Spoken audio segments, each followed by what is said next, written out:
Shake hands, gentlemen.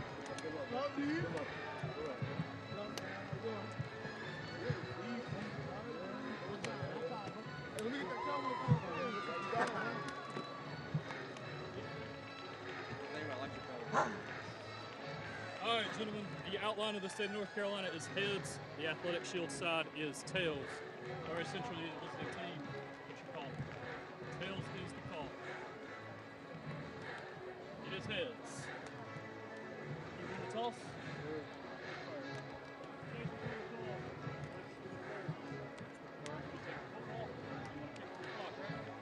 Blue stuff over there, white stuff over here.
Now, My40 Sports presents Bojangles Friday Night Rivals. The R-S Central Hilltoppers versus the Chase Trojans. Bojangles Friday Night Rivals coming your direction from Chase High School as we work our way toward the state line, and another county rivalry taking place tonight as R-S Central is in town alongside my broadcast partner Tom Van Hoy, Jason Patterson here. And Tom, hard to believe the season has in many ways passed us by. Final night of this year's Bojangles Friday Night Rivals package, but once again a game that means a lot, certainly in the county in which it's played. Well, look at this weather for tonight. Back in the day when you started with Crest early on in the year with Gaffney, and it was in the 80s at that point. Beautiful night for football. Another big game. A lot of things on the line tonight. We go down the stretch as far as conference play, seedings, and so forth. So not only a rivalry game, but a lot of other things on the line tonight. Yeah, conference is settled, but playoff positioning is certainly on the horizon, and you've got differing styles that fans will see in this one. Well, you do. R.S. Central's going to run the football. 234 yards rushing per game and only throw it to 34. They've had to change at quarterback. Same thing on the reverse with Chase, but they've got some guys that can really run it, and they've got some guys out of the perimeter that can catch the football a little bit more balanced. Going to be an exciting night of football. Bojangles Friday Night Rivals. R.S. Central and Chase just moments away. Kickoff right around the corner here on WLOS WMYA.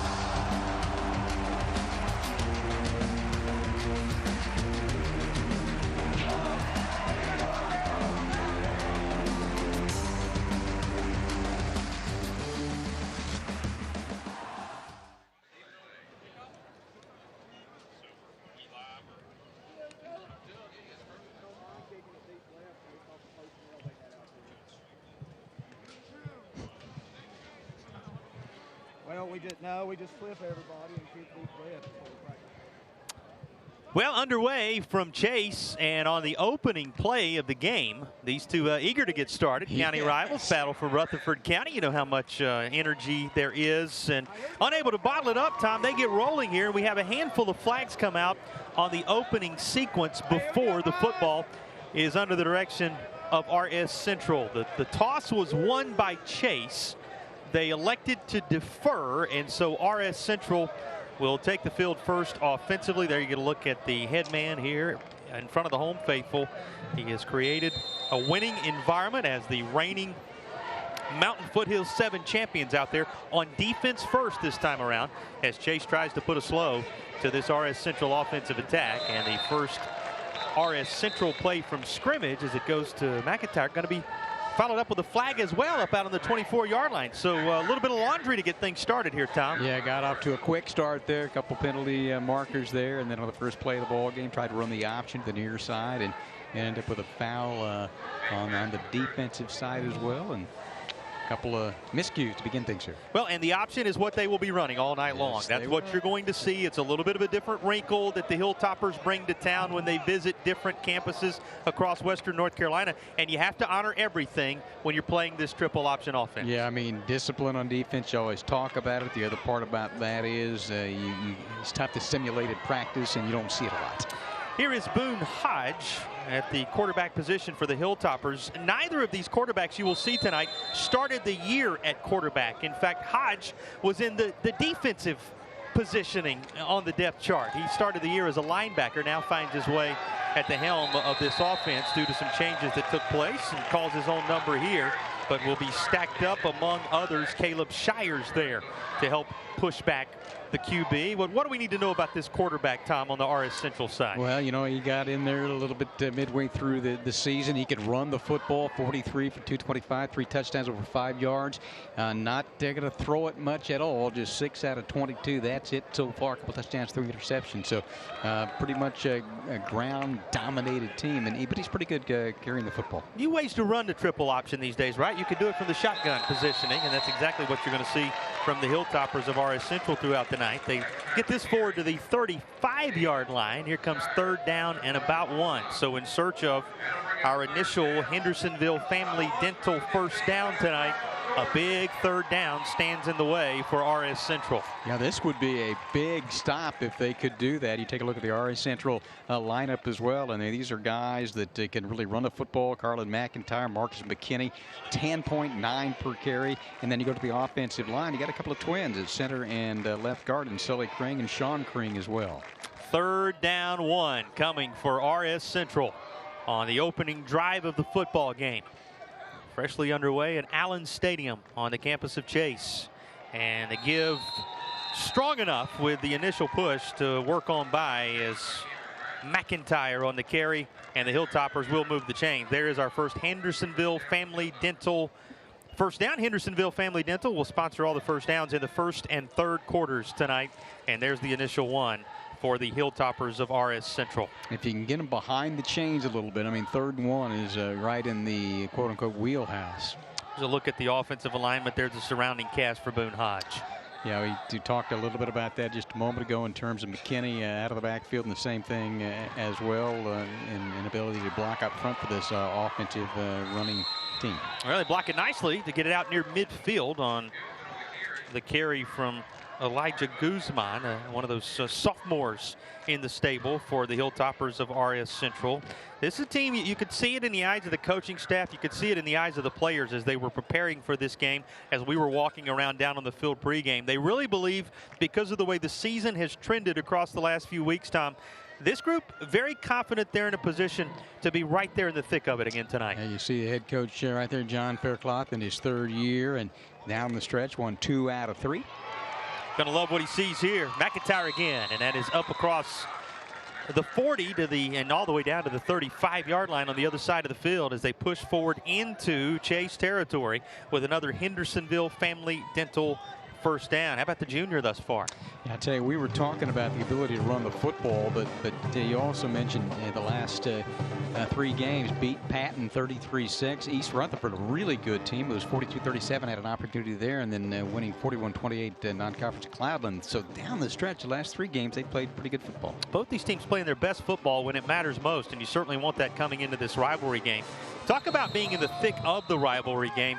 Tom, since '97, the 26 games they've played, they've split them right down the middle. 13 wins apiece for these two schools as they have gone head-to-head. We'll see what gives in this one tonight. That's as competitive as it comes. And you look at the Chase defense trying to slow this R.S. Central opening drive. Who do you highlight on this side of the ball? Look at Landon Barnes, the defensive end with 8 tackle for loss. At the linebacker spots, you've got Caleb Shires. He's their leading tackler. You get to the secondary, you see a familiar name there, Zach Frazier. He's going to start at quarterback as well, and he's the 3rd leading tackler on defense for Chase. So important what happens for Chase because they're trying to improve their playoff positioning tonight. We talked about them being the reigning Mountain Foothill 7 conference champions.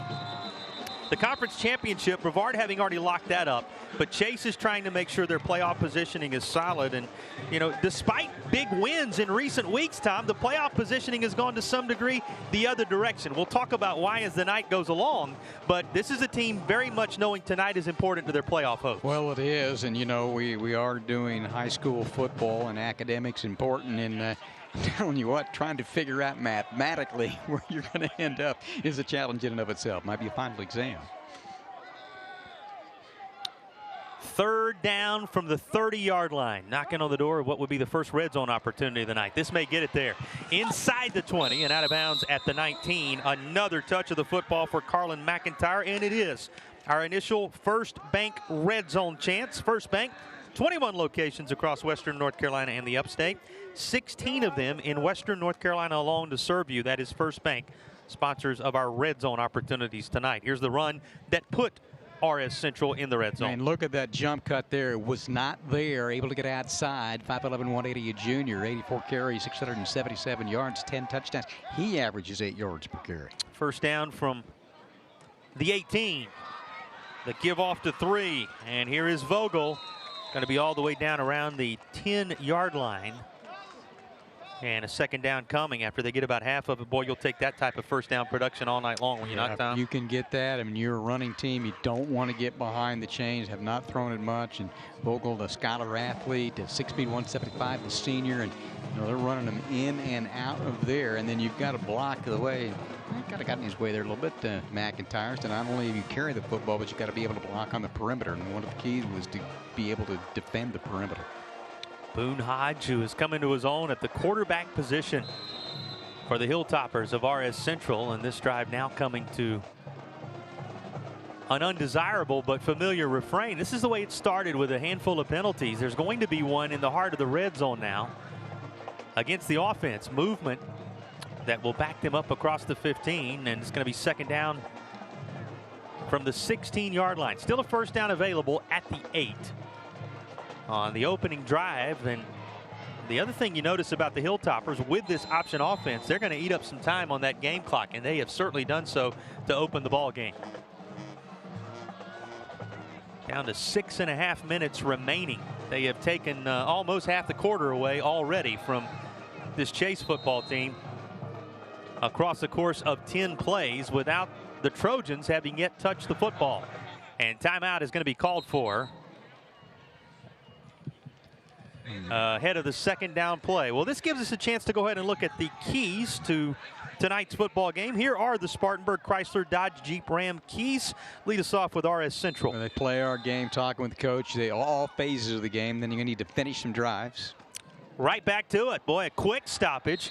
And they go to the ground again, as you would expect. Chase able to snuff that out as around the 15-yard line. And quickly the keys for Chase in your mind. They were the offensive adjustments. They get into the game. They see what's happening. They make those adjustments. And then one of them we've seen so far, they need to be able to defend the perimeter on the run. Those are your Spartanburg Chrysler Dodge Jeep Ram keys to the game between R-S Central and Chase.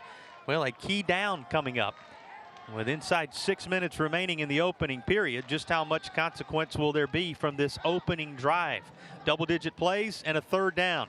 That'll go a long way to determining its outcome. They'll rush it near side and knocking down an initial tackler at around the 8-yard line. This is going to be out of bounds right near the marker.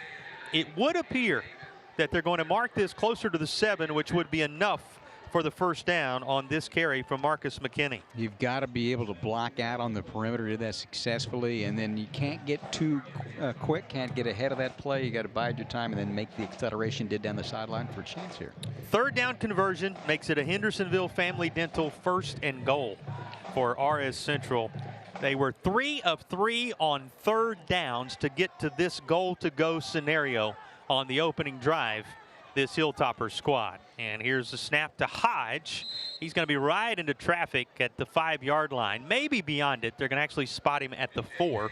Second down and goal coming there. And Tom, don't look now. They're eating up most of this first quarter on this drive, R-S Central. Yeah, just a direct snap, take it straight ahead. Kind of got up a little bit gimpy there. We'll have to keep an eye on that. Got across the 5-yard line. And the clock will continue to roll. Second down and goal coming from the 4. We told you this drive eclipsing double-digit plays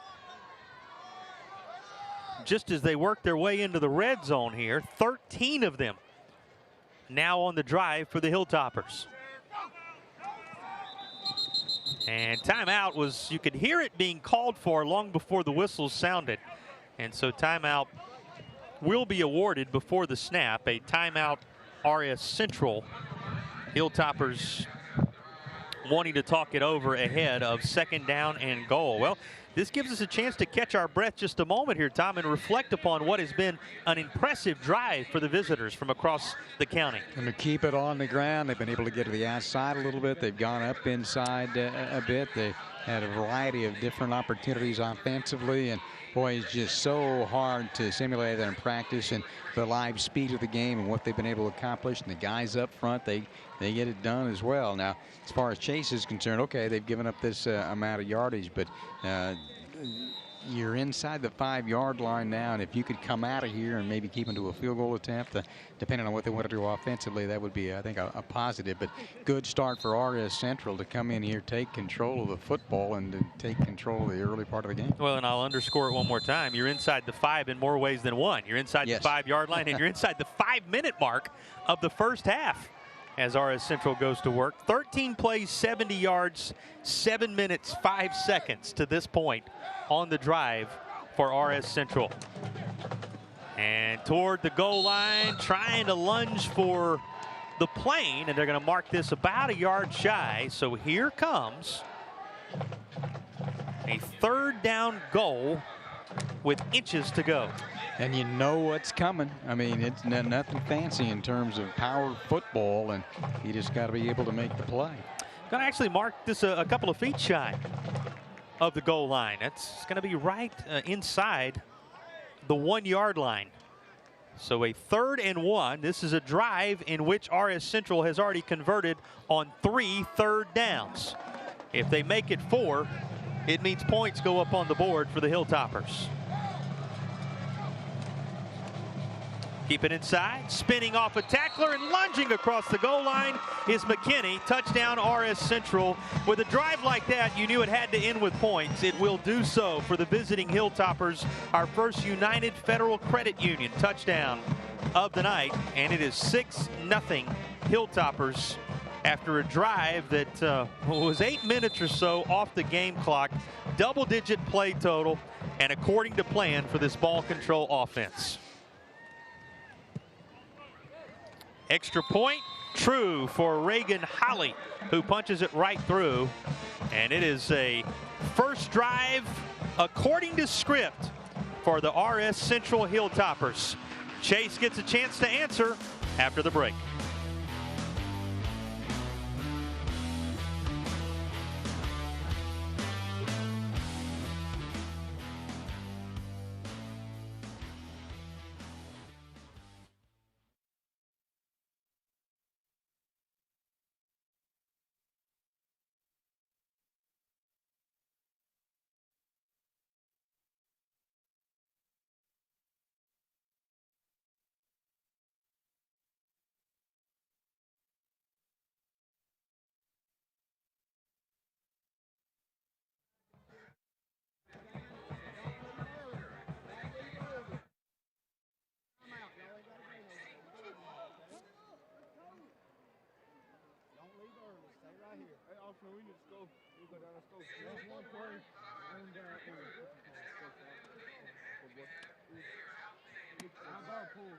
And I hit that backside A, and he just cut it back across the whole line.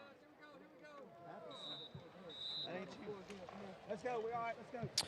Well, 15 plays, 74 yards, and almost 8 minutes later, there is the 1-yard run that capped the drive with a touchdown for R-S Central, 7-0 Hilltoppers. Yeah, very impressive performance to begin the ball game, and Carlin McIntyre, Levi Vogel, Elijah Guzman, Marcus McKinney, all 4 were involved in that running, with McKinney going the final 1 yard for the touchdown.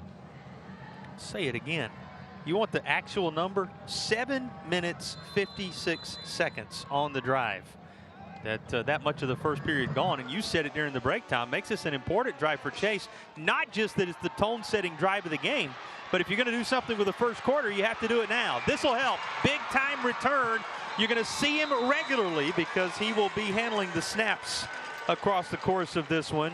There's a look at Zach Frazier on the return 38 yards later. Good field position for the home team. Yeah, set it up pretty well. Made a nice cut there. Good block out on the edge. Able to get down to the sideline, and nice way to respond. So help your own cause. He will take it on to the R.S. Central side of the field and set up shop at the 47-yard line. And it comes with 3:56 remaining in the first period. That is the first play from scrimmage coming for Chase with under 4 minutes to play in the opening quarter. Saw him on the return, but now you're going to get to know Zach Frazier a whole lot better. He will call his number one more time. Keeps it to the 40 inside that the 38-yard line. Now, he started the year, Tom Van Hoy, at the wide receiver position and worked his way over into a quarterbacking role in recent days. That because of the injury to Turner McSwain, who injured his foot at the end of what was one of his better games of the year against Hendersonville. Yeah, and then down the stretch, he's had to step in there. Talking about Frazier there. He got 14 for 218, 2 touchdowns as a wide receiver. Plays on defense, as we talked about as well. But he can run the football, Jason. 39 for 438, 4 touchdowns. It's about 11 yards per carry, and he has a couple of 100-yard games. So he's successful doing that. That Hendersonville Family Dental first down backs it up, and here's another. He will pick up another first down, and more than that. Touchdown, Zach Frazier, and Chase an immediate answer. One drive that takes around 8 minutes off the game clock. One drive that doesn't take nearly that long for Chase to answer, and a United Federal Credit Union touchdown makes it 7-6.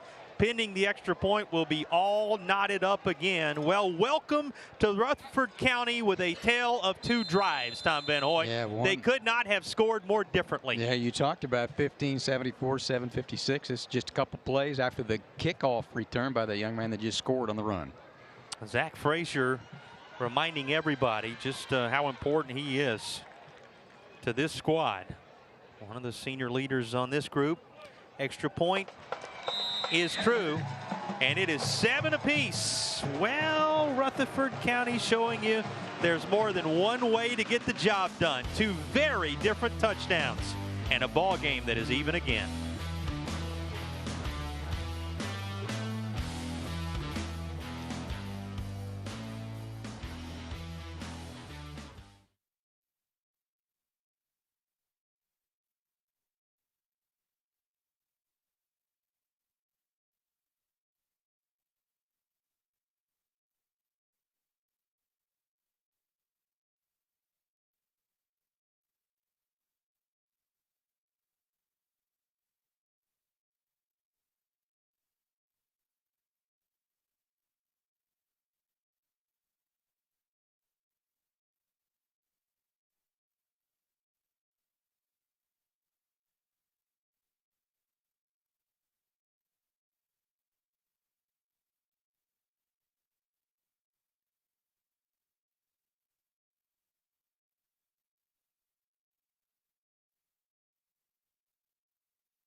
Don't let game night dinner get you stressed. Stop by Ingles for great choices from the Ingles Deli. Rotisserie chicken, fresh made salads, a delicious hot bar, and sub bar, all at Ingles. It's dinner and a snap, then off to the game. Ingles, low prices, love the savings. If you stepped away after the R.S. drive, even momentarily, you missed Chase's answer. 2 plays, 59 seconds to go 47 yards for that man's squad. And they find themselves on even footing at 7 apiece once more. Tom, we said it going to break, but show us 2 different drives. 8 minutes, 15 plays on one side, 2 plays, less than a minute on the other side. And these two teams right back where they were at the start, tied once again. I mean, it's a remarkable start to this game when you consider we said different styles tonight. Who would have thought it could be that different on their opening drive? That's pretty amazing. You never know. And the ability now for the defense to come back out after they didn't have much time on the sideline after that long drive to begin things. And they're going to do so with a pretty good field position. R.S. Central taking the field again, that is, after the kick out of bounds, 35-yard line, following the illegal procedure penalty, is where the starting point will be. And guess what? He'll not leave the field. Return the opening kickoff, handled both runs for a first down followed by a touchdown, and now finds himself as a part of the defensive unit, a whole new definition of Ironman football on display from the young men filling up your screen for Chase. Yeah, third leading tackler in the secondary with 57 on the year. Well, here's a passing play. It will happen from time to time, and they nearly connected on it in behind the defense. The intended target was Elmer Littlejohn, listed as a quarterback in his own right and a DB on the roster, and the 10th grader nearly turned around in time, and there was nothing but open real estate in front of him. Yeah, when you take a look at the pictures and how many people are in the box, players are in the box there, and had that coverage and just missed him or could have had a touchdown. How many times they throw the football, Tom? Not many whatsoever. Very rare to see this team go to the air, but effective when they do. Yeah, Hodge 6 out of 22 for 79 yards and 2 touchdowns, 3 interceptions. That's not the first half stats. That's what you've seen from him all along the way because of this rushing attack and this option offense. Going to be carried by Hodge this time around. And he's covered up like J.J. Anumene among those in there to help make the stop. And here comes third down. Now remember, this team was a perfect 4 for 4 on third downs on the opening drive. In fact, they scored the touchdown on 3rd and goal. Trying to remain as such, but the last effort by that defensive secondary, particularly a turnaround to get to the ball carrier, it would appear, from Kyler McGinnis there, keeping the first down off the table.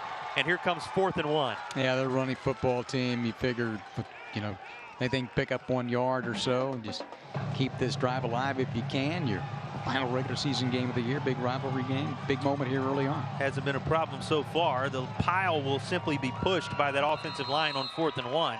And there's the initial 4th down conversion of the day. Another Hendersonville Family Dental first down with inside 2 minutes to play in the opening period.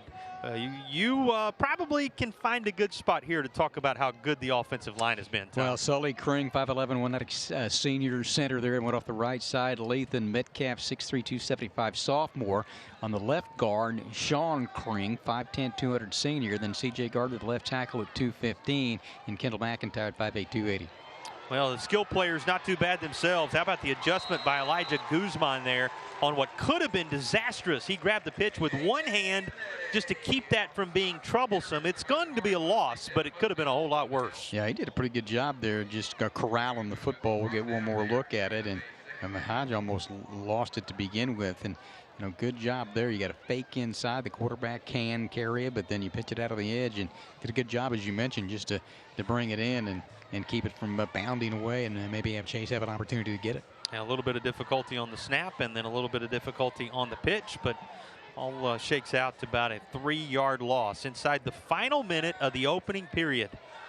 Both teams utilizing their initial drive. This just the second drive of the game for the team that started with the football. And R.S. Central going to be close to first down yardage after bouncing off a tackler. There was a flag that came in at around the 42-yard line. Tom, the first quarter almost behind us.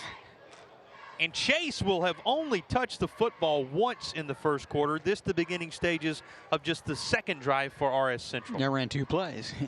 And in the entire quarter. Got a touchdown. Here comes the call.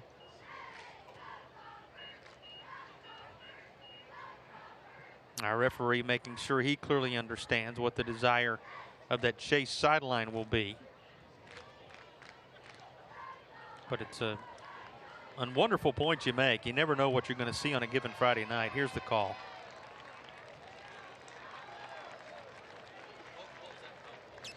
Yeah, the one thing about it is when we talked about this R.S. Central team, and 234 rushes, 34 pass, 288.9 total, and this is a circumstance situation they don't want to get in. I mean, they're a team that doesn't throw the football that much. Now, did have an opportunity a moment ago, but missed it. But you definitely don't want to get this far behind the chains. Not designed to play from behind the sticks. To go back to your point just a moment ago before the penalty, 2 plays. Yes, you got a touchdown off of your Chase, but 2 plays in the entire quarter run by the home team. But 2 consequential drives in the opening quarter lead us to a 7-7 score as the final ticks roll off the first quarter game clock. Second quarter coming up on the other side of the break. How about a 15-play drive on one side, capped by this touchdown run? Then a 2-play drive on the other that even things up at 7 apiece.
Well, a reminder, you want to stick around at the half. The Asheville Chevy Show coming up from Chase High School. You'll learn a lot more about both these high schools, both these football programs.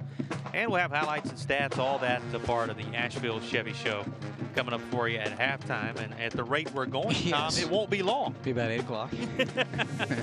It was an entertaining and rapidly passing first quarter, but a first quarter which saw both teams put points on the board. Yeah, they did, and in different ways, as you mentioned, and that, bottom line is to keep score, and it's tied at 7. Way behind the sticks to start the second quarter. R-S Central facing second down and forever. Third down coming. They call it the farm here. At least that's the designation on all the signage down below in the student section. It is a country mile that's going to be needed on this third down for this R-S Central squad. Now, third down to this point has been kind. They are 4 of 5 on third down tries, but they were all from a little bit closer than this. I think all of them, if you totaled up, wouldn't be 27 yards. You're probably right. Going to need the 43-yard line on the other side of the field. You go to the skies. That's nearly caught, but a collision at the last moment in the secondary with K. Davis made the difference, and down after the collision is Marcus McKinney. Remember, McKinney had the run earlier, Tom, and he almost reeled that pass in, but he is down after running into K. Davis on a third pass attempt of the night. We'll check the status of the R-S Central receiver on the other side of the break. Injury timeout here at Chase.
Bojangles is a proud sponsor of WLOS WMYA. Friday Night Rivals football. It's not just football season, it's tailgate season.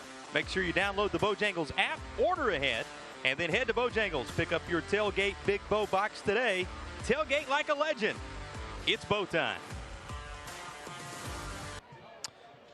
Marcus McKinney popped up, and the good news is he left the field under his own power, so that to the delight of fans, no matter what colors you're wearing, no matter what glasses you're seeing this rivalry through tonight. You always like to see these young men hop up and go away unscathed. That's the case for Marcus McKinney after he was shaken up ahead of the break.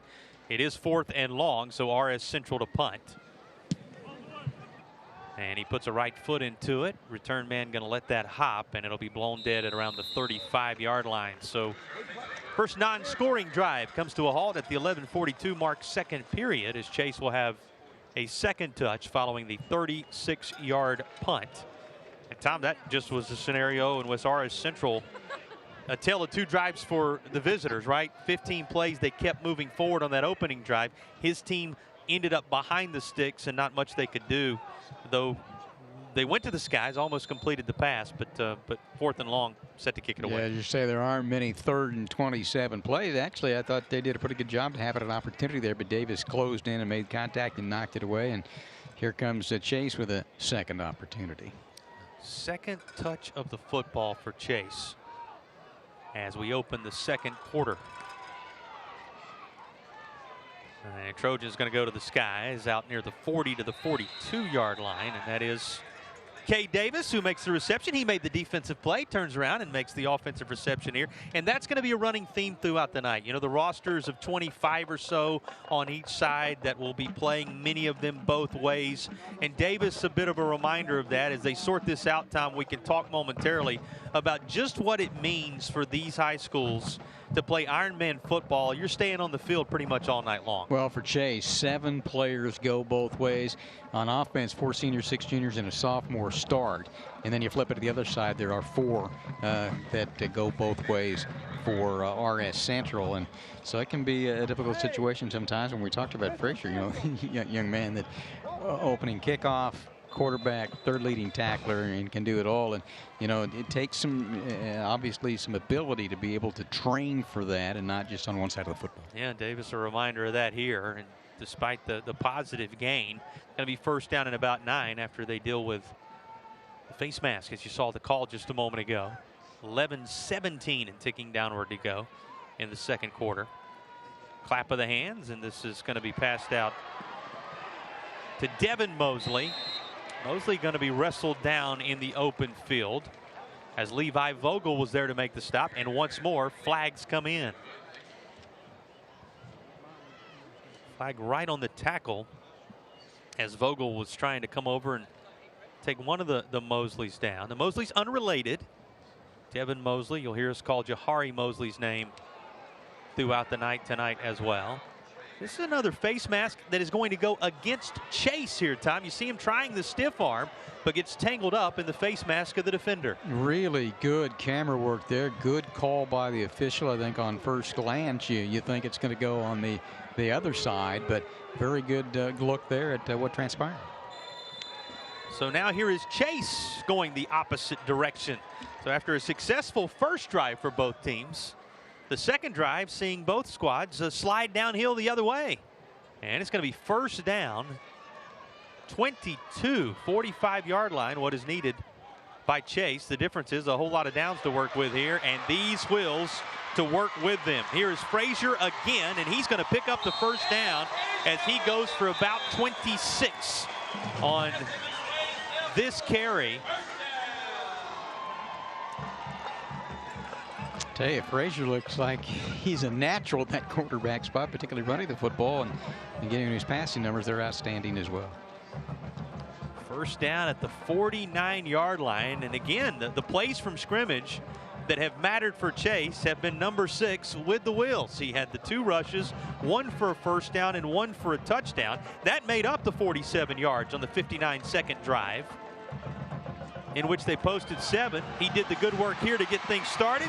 Now connects with Jahari Mosley Said we'd be calling Jahari Mosley's name tonight. We'll do so with the second Chase touchdown of the evening. And they will fire away with a United Federal Credit Union touchdown. 51 yards. Jahari Mosley, as they had him set up on the screen, it was blocked beautifully. And Jahari Mosley took care of the rest. And wait a minute. Hold everything. Just when everyone was beginning to set up for the extra point, it's looking like a little more face time for our referee. They're going to bring this all the way back to the 45-yard line of R-S Central. And Tom, there was so much excitement and so much certainty on that Chase side that they had just scored to take the lead, that you saw somewhat of a warning assessed by the officiating crew of that was about all they were going to listen to, and understandably disappointed with the ultimate outcome here, as what looked to be the second Chase touchdown of the night is brought back. So explosive in so many ways.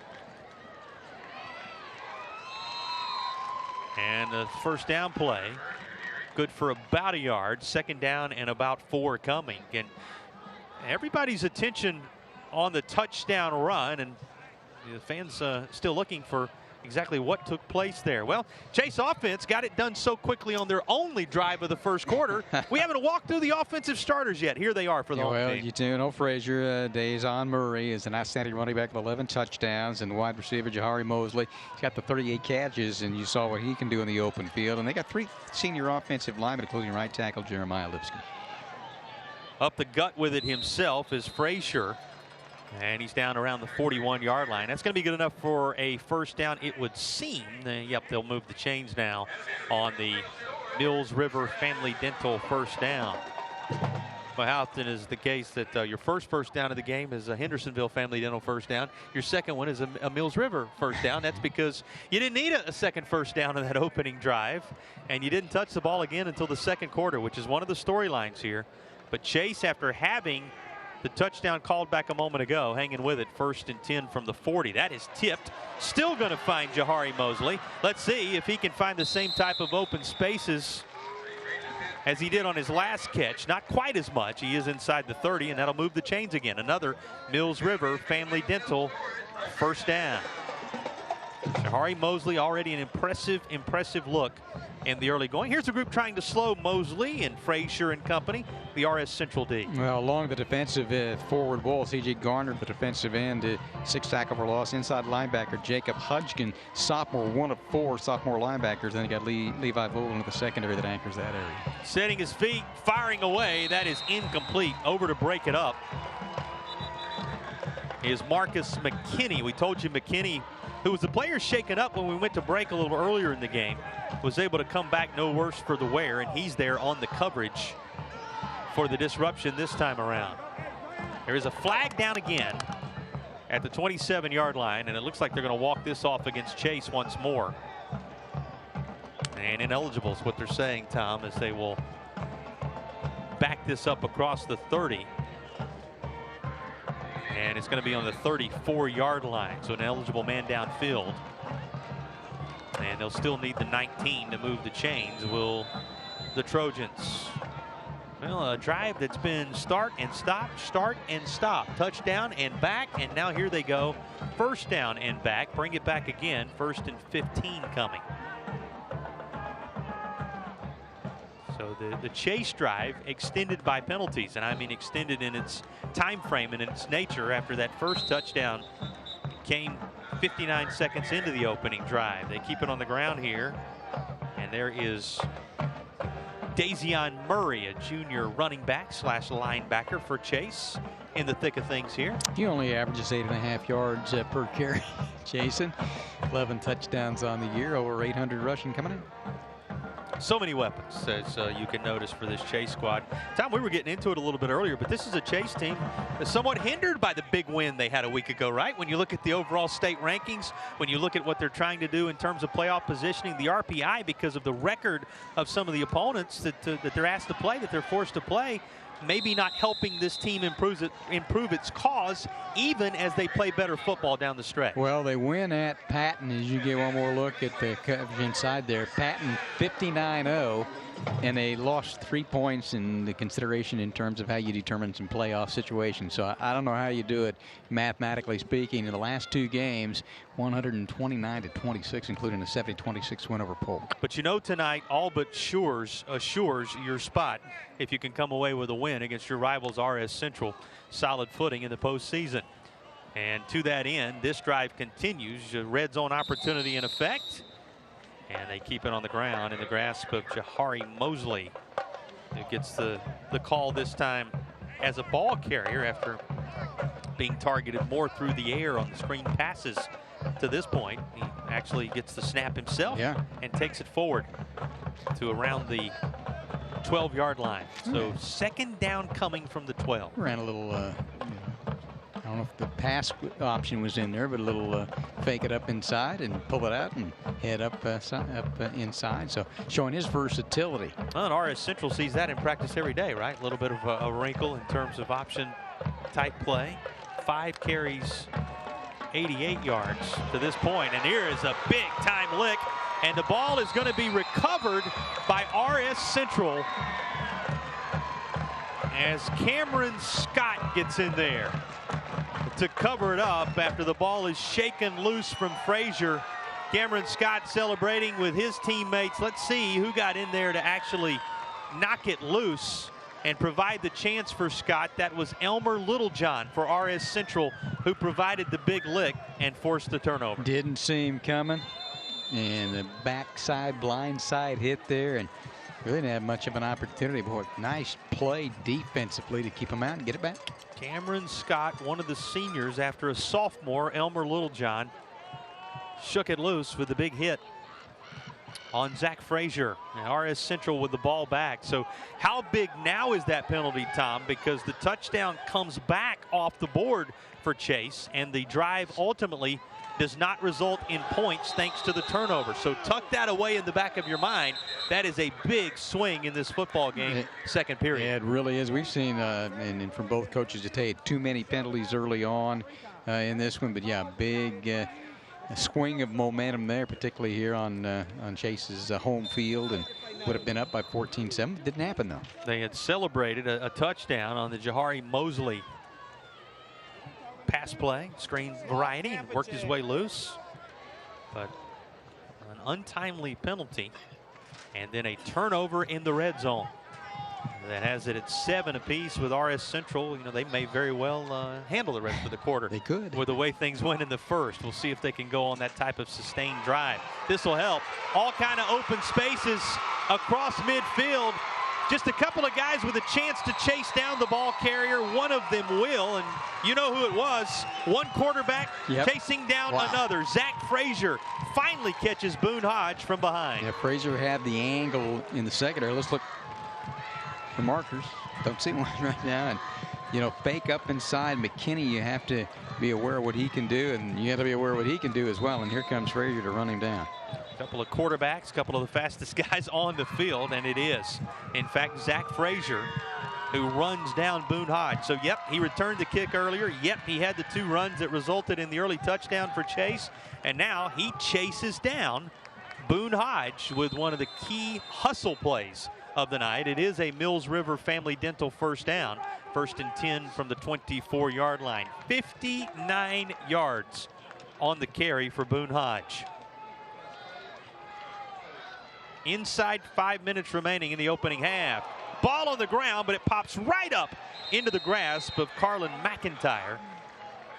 And it's another play, we will say, for R.S. Central that was in the category of could have been a whole lot worse. At least they maintained possession of the football here. A fortuitous hop from an oblong ball and came right back to him. High snap again. Well, first didn't even get a hold of it there. That's what it was. I thought maybe there was the exchange, but I think he even had the football. Yeah, right as he was trying to put it in his grasp. Bounced off the fingertips to the ground, but right back up into Carlin McIntyre's breadbasket, and second down, and they're going to call it about 13 now. And running with a head of steam is Marcus McKinney. Bounces off and tries to go to the far side. Here comes that flag as they were trying to bring McKinney to the ground. And what was 2nd down and 13 now going to be affected in a major way by this penalty. Saw him out of the Wildcat there. We saw this other end, Jahari Mosley, as well. So yes. They're going to mix those outstanding athletes up and give them that opportunity.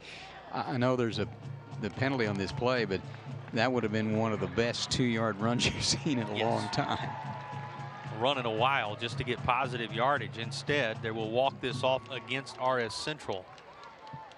And it'll back the Hilltoppers up to the 30. They're going to put this down right on the 34-yard line. That would appear to be the case. They will. 3:57 remaining in the opening half. 2nd down. And they're going to need 20 or so. 4 penalties, 40 yards. And on the other side of things for Chase, penalized 5 times for 60 yards. To the air and out of reach. Incomplete. Far sideline.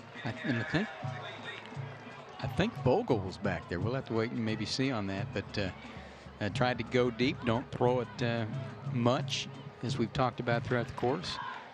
And one-on-one coverage there, and didn't give him much of a chance. The ball sailed out of bounds. Yeah, just out of his reach. And again, not a team that throws it a lot. Has had some success when they do, as you said, Tom. And you think about the pass that almost resulted in a 1st down in the forever scenario to McKinney a little bit earlier. That was not to be. 3rd down coming from the 34. Line to make is the 14-yard line.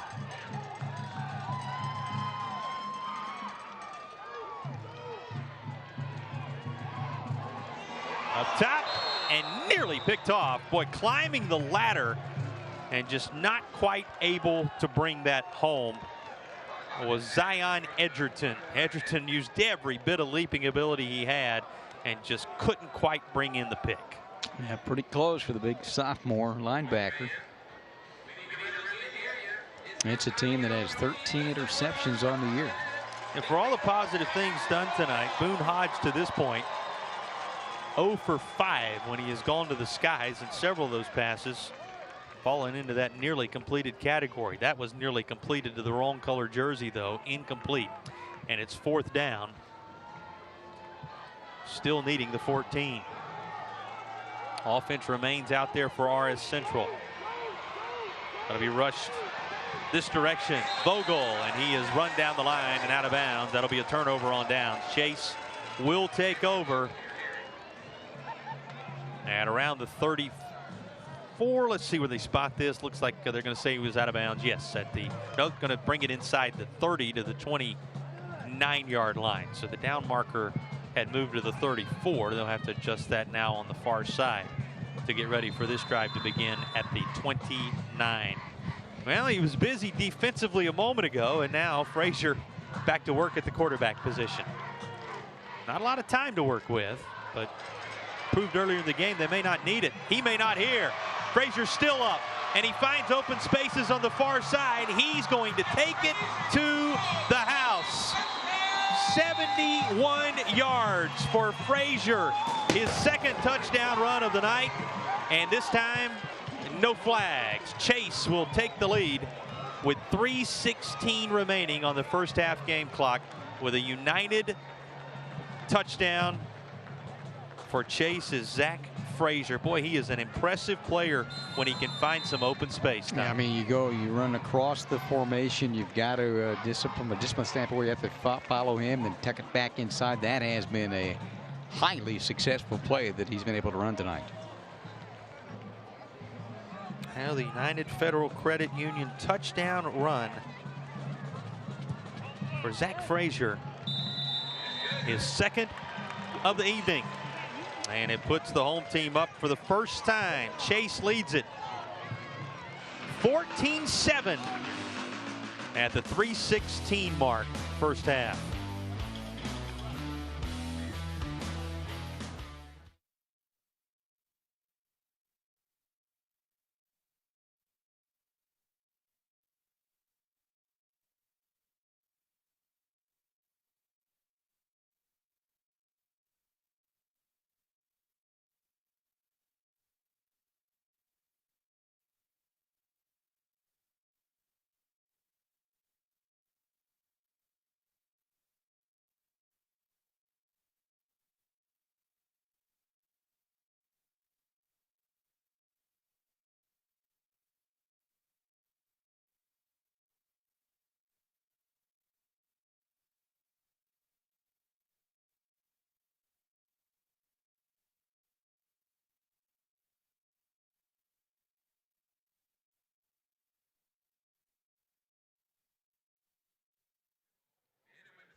Well, time for the Asheville Smiles Cosmetic and Family Dentistry Smile Cam, and they have plenty to smile about here at Chase. That's because of the 71-yard touchdown run that has put the Trojans out front by a count of 14-7.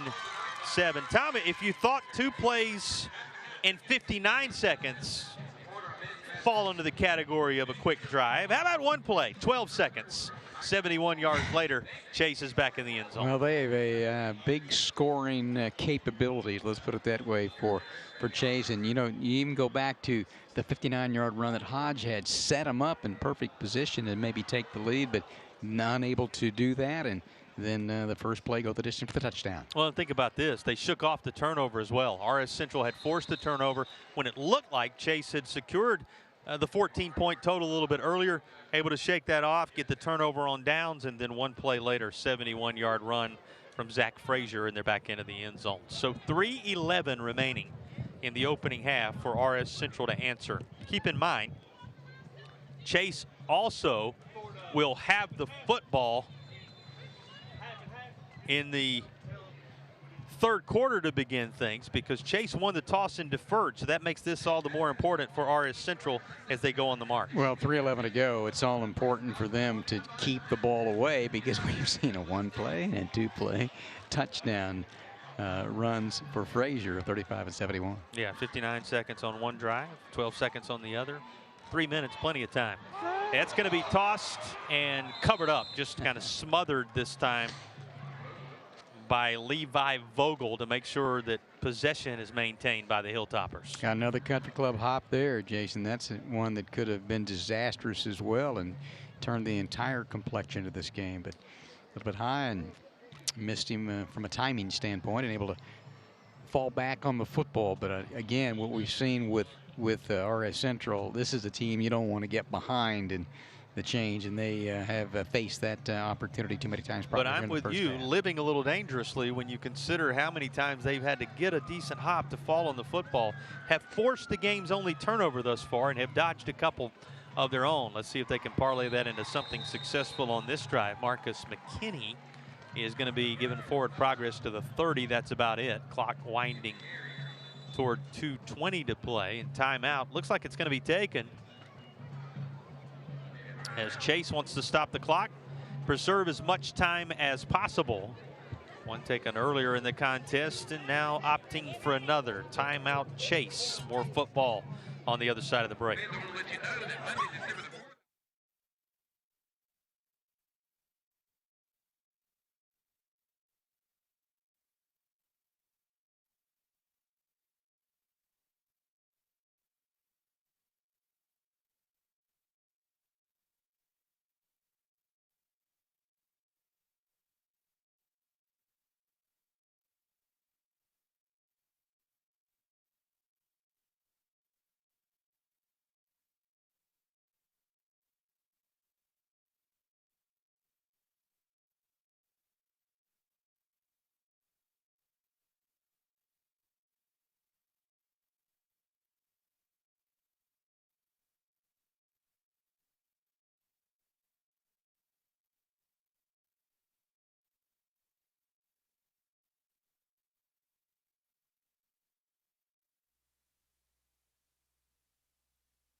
Carolina Furniture Concepts, over $5 million of furniture in stock, ready to deliver. Visit their Arden and Waynesville showrooms or go online to CarolinaFurnitureConcepts.com. 182 yards on one side, 123 of them on the other when you talk total yards gained. And though they have worked their way onto the scoreboard very differently, both teams have been effective at times. And this was nearly another positive result on the pass. Looking for Jennings this time, but before he could connect with Michael Jennings, Boone Hodge sees this one fall incomplete. Now 0 for 6 in the passing department, but Tom, that was another one that looked like it was on the verge perhaps of being completed. Yeah, there were a couple opportunities with the open receiver, just missed him tonight. 215 had the one receiver he connected with, and it was rattled loose as Cade Davis, you remember, came over, made contact with McKinney right when he had potentially caught the football at the first down marker. This is going to result in R.S. Central kicking it away. And after looking around a bit, this is going to be booted just across the 30. And the return by Neil Hines after the 6-yard punt will bring it to the 12-yard line. Or actually, they're going to say he's out of bounds at the 17. Let's see if they are going to spot this at the 17-yard line as Hines stepped right up and took off with the football. And boy, have things played right into Chase's hands here. Here's a look at the punt off the side of the foot of the punter, McKinney. And right place, right time is Hines, Tom. Yeah, nice read. Just a worst case scenario there. Shanked it off the side and have a short field here with a couple of minutes to go. He goes rushing on inside the 5, but stepped out of bounds, as we said, at the 17. And they'll put a man in motion. Pass comes out this direction. Jahari Mosley, he had a touchdown earlier that was called back. Hands raised in the air one more time, and no flags this go round. So the first touchdown of the night for Jahari Mosley, the 3rd touchdown for the Chase Trojans, and things have suddenly played in the hands of the home team in the latter stages of this second quarter. And remember, they can get the football back to start the 3rd. So this United Federal Credit Union touchdown, a game changer for Chase. Got that out on the edge, and he knew what to do with it once he got his hands on the football. All right, I know you're tracking time. 59 seconds on the first drive. 12 seconds on the second drive. Another quick one. We'll give you the vitals on this latest Chase scoring drive on the other side of the break. 2:01 to play. The lead grows for the Chase Trojans.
Well, a reminder, we are moments away from the Asheville Chevy Show at the half. A 21-7 lead for Chase. You'll want to stick around for the Asheville Chevy Show. You'll hear more about Asheville Chevy as well as both these teams. Chase and R.S. Central will have stats and highlights, all that coming up for you as part of the Asheville Chevy Show at the half. Well, not sure we've seen a half like this where wow. The touchdown drives his unit has put together increasingly rapid. Think about this. 2 plays, 47 yards, 59 seconds the first drive. 1 play, 71 yards, 12 seconds the second drive.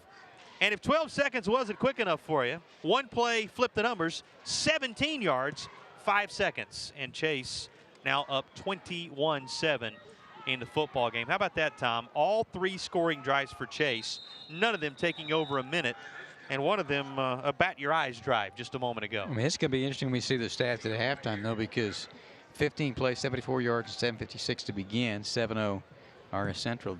They may not have run 15 plays total in the second and in the first half for Chase. Certainly haven't needed them on the scoring drives. 2, 1, and 1. The choice drives for Chase, and of course the long touchdown runs belonging to quarterback Zach Frazier for this Chase squad, and then the most recent, the little touchdown toss to Jahari Mosley, who thought he had one earlier in the game, and this time did take it home to pay dirt for a 21-7 lead this go round. Inside 2 minutes remaining, R.S. Central needing something, because remember, Chase gets the football back, as we shared with you as a part of that last drive. In the third quarter, it'll belong to the Trojans as they won the toss and deferred in the first half. So makes what R.S. Central does with this final 140 very important. took command of the football game with that drive Tom told you about. 15 plays, 74 yards, 7 minutes, and 56 seconds on that drive. You got to think about this. It was 8 minutes nearly in the football game before Chase ever touched the football. And since that time, 3 quick strikes and a 21-7 lead for the home team. Minute 15 to play in the opening half. This slips through the fingertips. Unable to fall on it this time initially, but finally covering it up back there is Boone Hodge.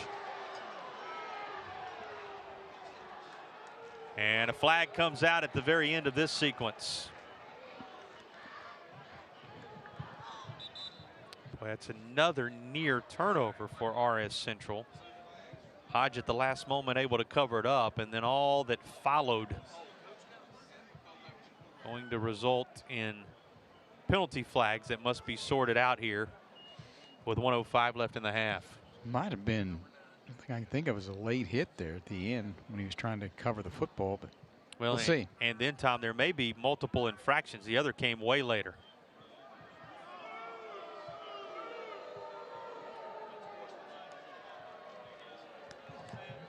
And you got offsetting penalties. Personal foul against Chase, unsportsmanlike against R-S Central. In the end, a deep breath taken by Boone Hodge and company that they were simply able to cover up the football.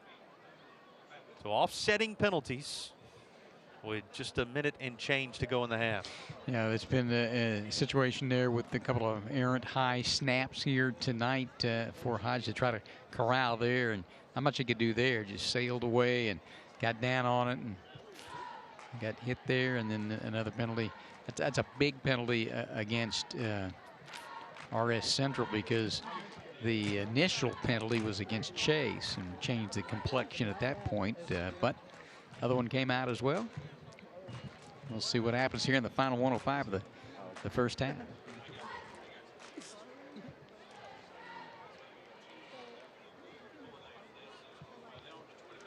(21-7) after 3 quick drives for Chase, and R-S Central trying to recapture the magic of that opening drive. They won't have that kind of time on the game clock to march, but do need the ultimate result of that first touch of the football here with 1:05 left with which to work. But here's another, and this is kind of the story of the rest of the half for R-S Central, right, Tom? 3rd and forever again. Yeah, they got behind the change early on in this game. They were very good in that first drive, and pretty good adjustments made, I think, by Chase to slow it down a little bit. A couple of errant pitches and snaps have hurt as well, and penalties too. And as a result, 0 for their last 4, though 4 of 8 on the contest.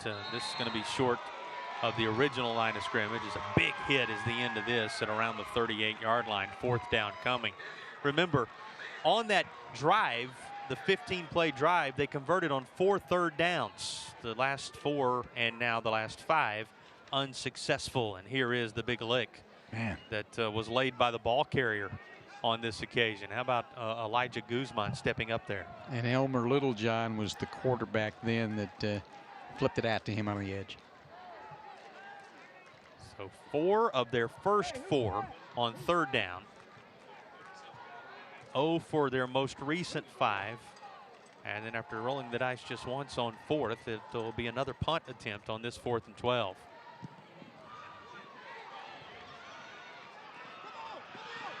(25). The return man falls down before he can do much more with it. That was Cade Davis, who's been in the middle of much across the course of this first half. 39 yards on the punt this time around. Much more acceptable for the head man on that Hilltoppers sideline, as Chase will have to go at some distance here. Plenty of now, time. 36 seconds, you read my mind. 36 seconds, more than enough, right? When 2 of the 3 drives have occurred in less than half that. But 76 yards separating this group from the end zone with those 36 seconds to play.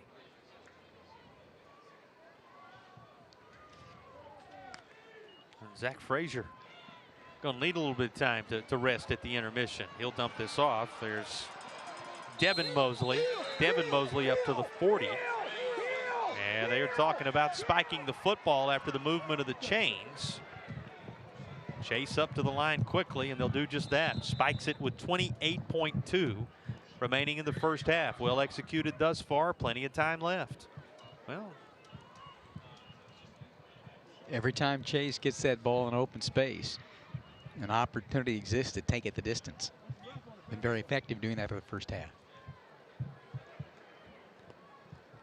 Clock started briefly and sits at 26.2. Line to make the 50 this time, to be able to have that brief stop of the clock and do so again. This is caught just off the shoe tops. Clock will stop as he's out of bounds at the 47-yard line. This time it's Jahari Mosley who had the touchdown catch a little bit ago. And third down coming after the clock play, followed by the catch. Going to be third and about 3. 21 seconds now remaining. Again, it's worth underscoring with 21 seconds on the clock that this is a team that has scored on their last 2 drives in 12 seconds to go 71 yards, and in 5 seconds after the difficulty on the punt for R-S Central to go 17.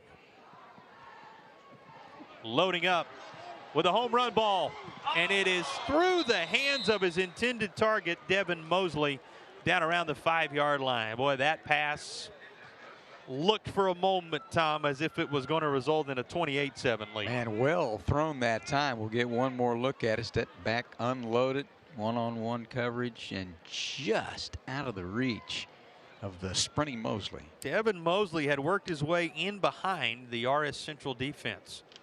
And you said it, plenty of arm strength for Zach Frazier.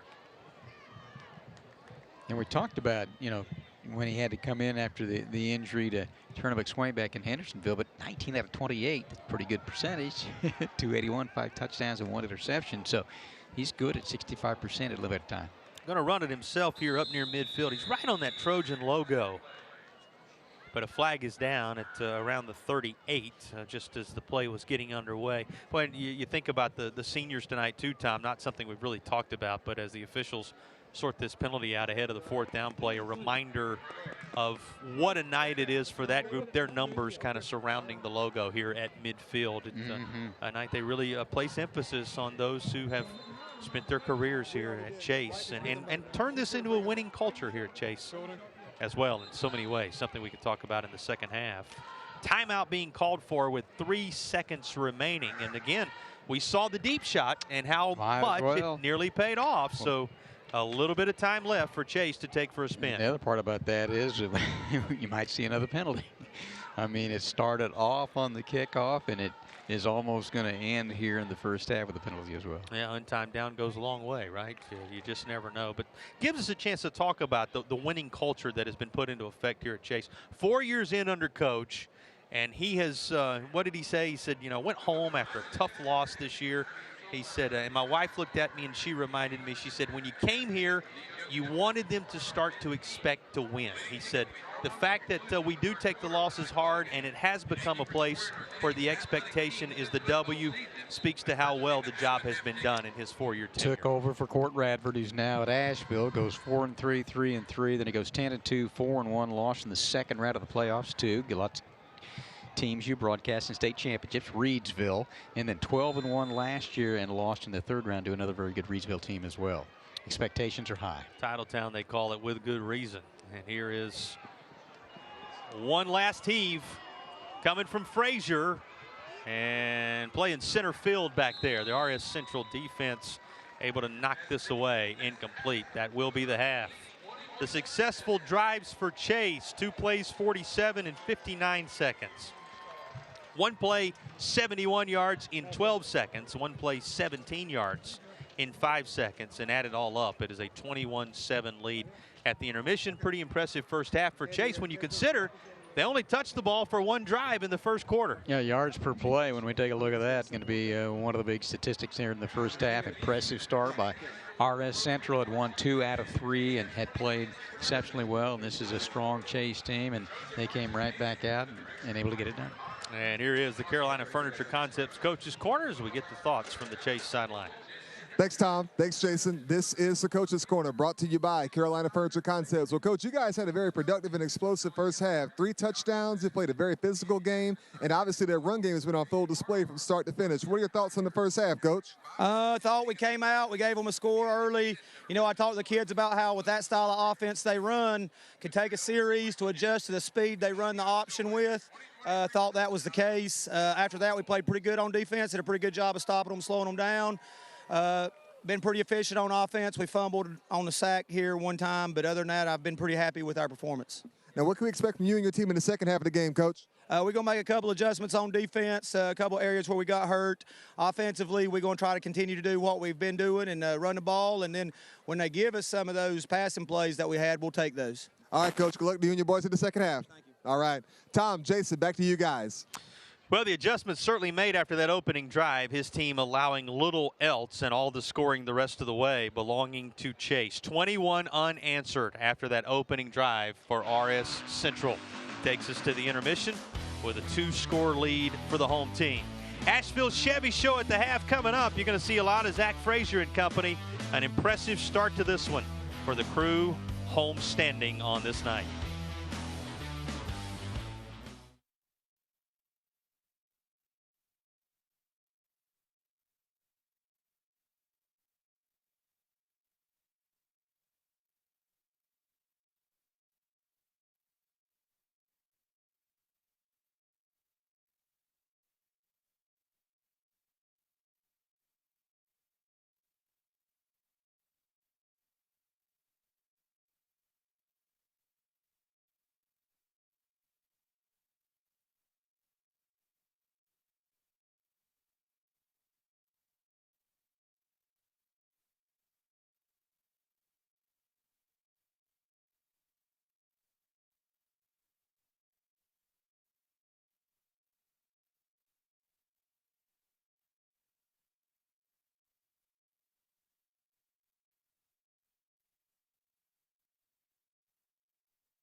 Bojangles Friday Night Rivals halftime, brought to you by Asheville Chevrolet.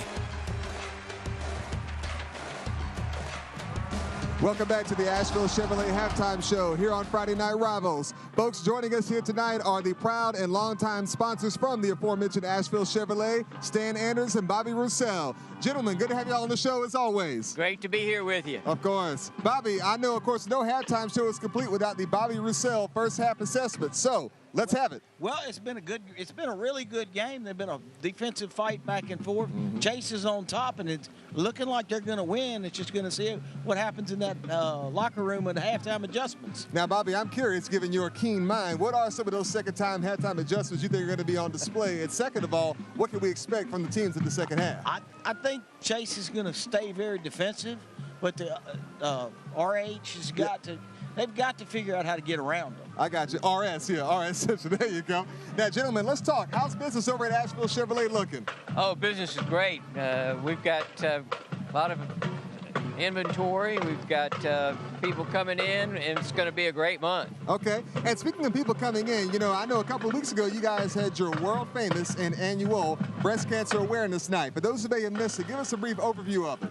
Well, we had a great evening. We had the showroom full of people. We had the special event, Camaro there. Yeah, you saw that. I did. And, so we were able to raise a good bit of money for Hope Chest for Women. They do such great work. And so we want to have everybody keep watching our Facebook page, right, and then watch the local newspaper. We're going to announce exactly how much we raised for Hope Chest. And, you know, we had some great sponsors. Too many for me to recognize, but one thing I know is WLOS and My 40 have been with us since day one that we've been raising and doing these events. And you guys have been with us and then some. You guys have been with high school athletics for well over a decade now, sponsoring these halftime shows. We're going all the way back to the days when it was called Thursday Night Lights. Very briefly, what does that mean for you both? Bobby, very briefly. Well, it really meant a lot to us to be able to sponsor it, and it meant a lot for Stan and me to be a part of the football for these children. And Stan, very briefly. Hey, coaches have been a great part of our lives growing up, and so has high school football, so it's just a way for us to give back to the community, and we're thankful that my 40 is continuing to do this on a yearly basis. And on behalf of the community, I want to thank you both for y'all's long-standing and proud support. We truly couldn't do it without you guys. Thank you. All right. We'll be back in just a moment.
Bojangles Friday Night Rivals halftime, brought to you by Asheville Chevrolet.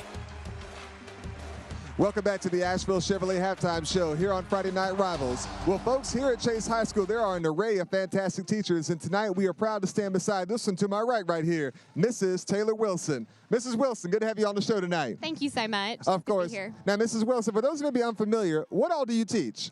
I teach a career and technical education class called Foods and Nutrition, both levels 1 and 2. Okay, and what all does that entail for those who may be kind of interested in signing up next semester? Yeah, it entails cooking, all about nutrition, how certain foods fuel your body for health and wellness, and then we get in the kitchen and we practice and we really learn skills that'll help them throughout the rest of their lives. That sounds excellent. I like that. Yeah. Now, it kind of makes me wonder, how long have you been a teacher here at Chase High School? I've been a teacher here for about 8 years. Okay. So. And what brought you here? I am actually a graduate of Chase High School, so I'm an alumni, and I just fell in love with teaching and coaching and found myself here after education. That's terrific. Now, as a proud alumni, you know I have to ask you, because tonight is senior night. What are your thoughts on tonight's game so far? It has been so awesome. Such a great community and crowd turnout. Even before the game, we had a trunk or treat. So this whole community just rallies around our Chase High School team, and we love them dearly. That does sound outstanding. Now, Mrs. Wilson, before I let you go, obviously as a teacher, we know education doesn't just stop at the classroom door. What are some of those lifelong lessons you instill in each and every one of your students, and why? The biggest lesson that I can teach them, especially as a culinary teacher, is just, failure is not the end. You can always try again. You can always do better, and just get back in the kitchen, try it again, and, hope for success. I love it. Well, Mrs. Wilson, I want to thank you for taking the time to speak with us here tonight. Thank you so much. We'll be back in just a moment, folks.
Friday Night Rivals Scholar Athlete, brought to you by Arby's. Welcome back to Friday Night Rivals here on the Bojangles pregame show. Joining us is the RB Scholar Athlete winner from R-S Central High School, Levi Vogel. Levi, my man, good to have you on the show. Appreciate it. Of course, and congratulations on the win as well. Most impressive. Thank you. Now, Levi, as you're sitting here in your wonderful football uniform, you know I got to ask you two important questions. On one hand, what position do you play? But on the other hand, what are your thoughts on tonight's rivalry matchup? Play safety and I play running back, and it's a good rivalry game tonight, so it's going to be tough. We got to come out hard. All right, we're going to be looking for you out there. And just to be clear, now, how long have you played football? I've been playing since I was little. I played Little League, played Raider ball, so.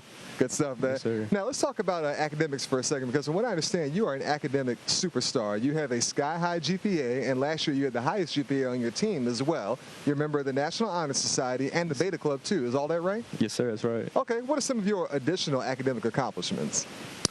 I've got pretty good ACT, SAT scores. Okay. You know, already applied for college. We're going to see if we're getting into them. So, yeah. And speaking of applying to college, what are some of your post-high school plans? Plan on going to App State. I'm undecided on what I want to do yet, but. Now, do those plans potentially include playing football as well? Potentially, yeah, we'll see. Remarkable, man. I'm liking that. Sure. And I understand you have quite the presence in the community as well. You conduct an array of volunteer work, too. Is that right? Yes, sir. In what capacity do you do that in? There's this program called Mosaic Hope. Yeah. And it's a transition house for DSS and foster care. Okay. And I sponsored a closed hope for them, so. Okay. And I also understand you do work in your church, too. Is that correct? Yes, sir. What do you do at the church? I'm a member of the Second Baptist Church, so I just help out. I go to church on Sundays, you know, go to Sunday night. Very noble, man. I like that. Yeah. Well, Levi, once again, with that kind of impressive resume, it's no wonder you are the RB Scholar Athlete winner for this week. Thank you. Congratulations, man. And good luck tonight on the field as well. We're going to be looking for you. Thank you. Appreciate it. All right. RBs, we have the meats. We'll be back in just a moment.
Hey everybody, I'm Nelson Weston. Thank you all so much for tuning in to Friday Night Rivals. Joining us today is our long-standing good friend all the way from Ingalls Markets, Melissa Leva.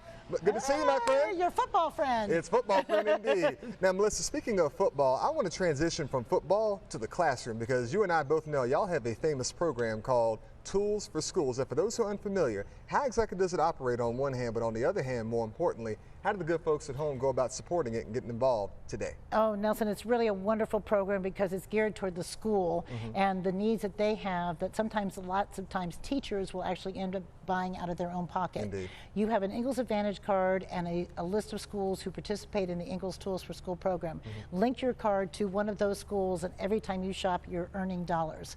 At the end of the year, the school can go and purchase what items they need. Oh, that sounds like an amazing and well-rounded program. Right. Now, Ingalls, y'all have provided robust support to the community for so many years now. We're talking high school athletics, college athletics, and everything in between. It does beg the fundamental question, why? Why is this so critical for y'all?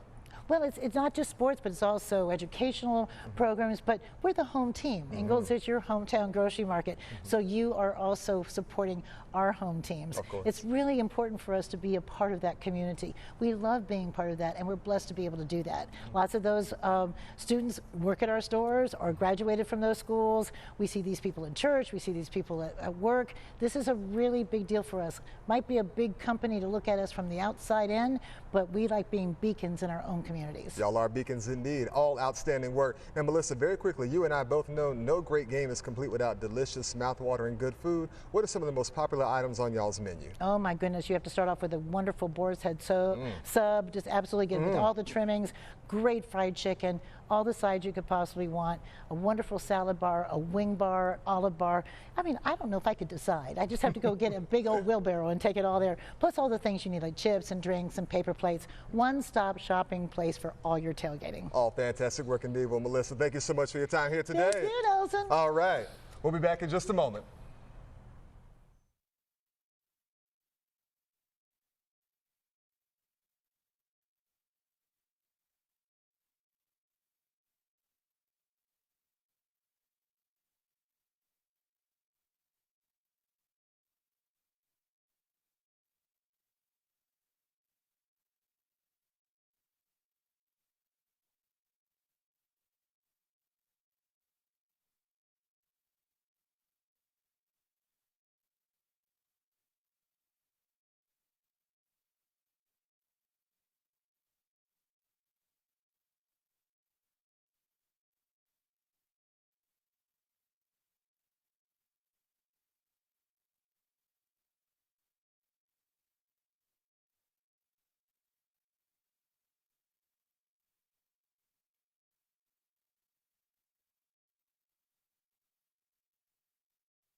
Welcome back to the Asheville Chevrolet Halftime Show. Excuse me, folks. This is actually now the Coach's Corner, brought to you by Carolina Furniture Concepts. Well, Coach, what was the message to the boys in the locker room? What can we expect from your team in the second half of the game?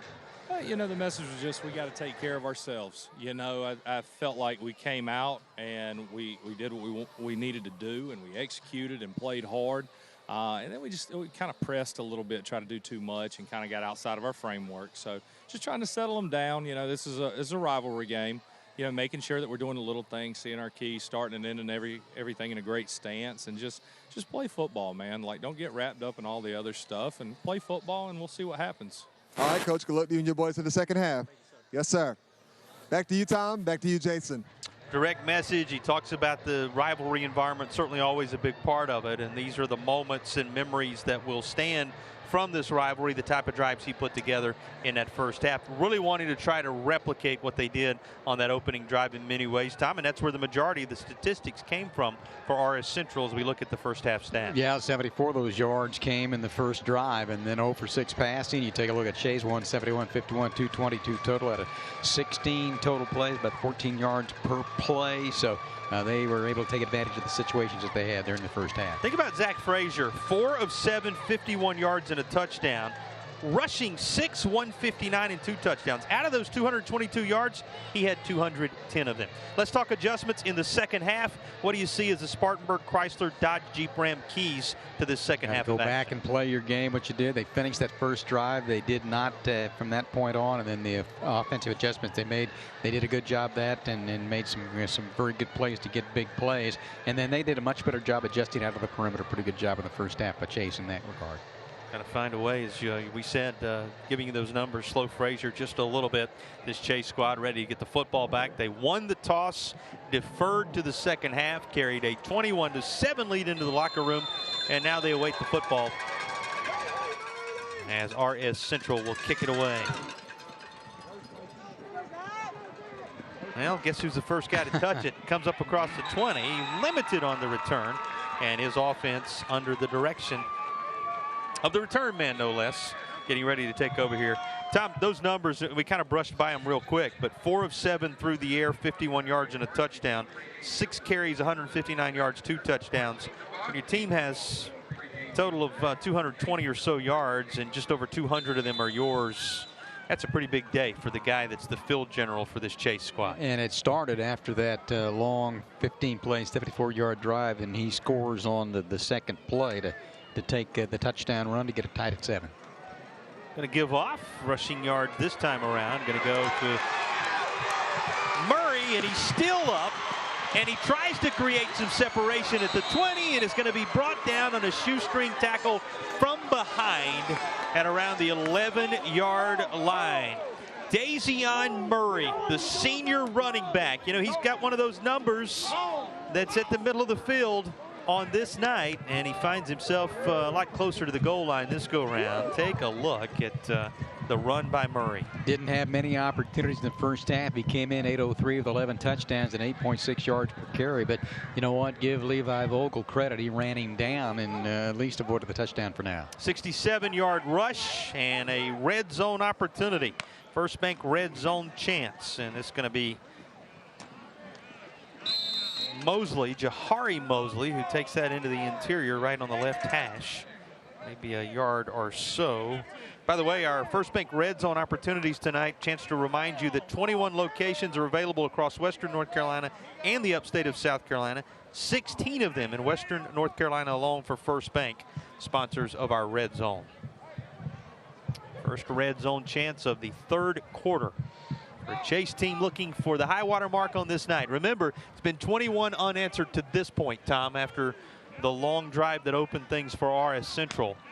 Trying to make it 28 perhaps unanswered. And here is Frazier, and he's still winding toward the goal line down at the 1.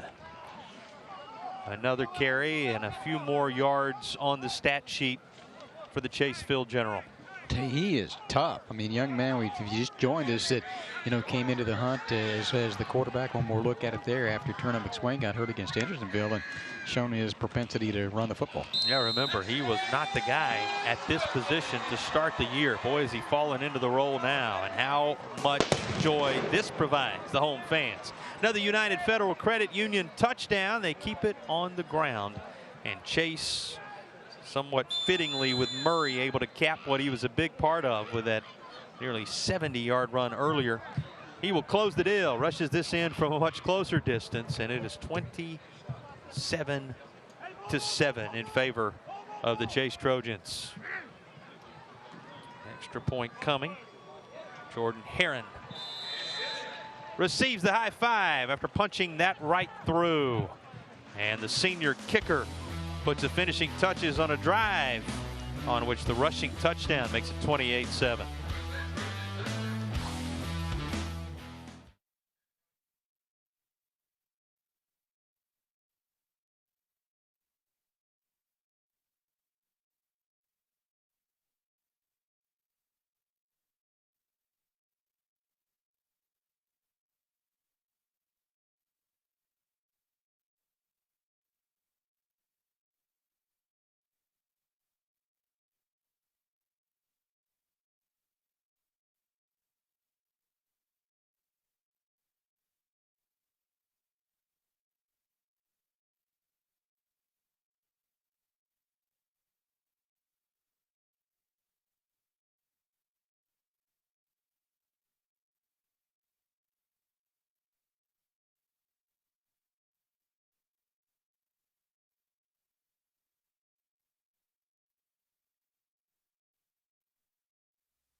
Don't let game night dinner get you stressed. Stop by Ingles for great choices from the Ingles Deli. Rotisserie chicken, fresh made salads, a delicious hot bar, and sub bar, all at Ingles.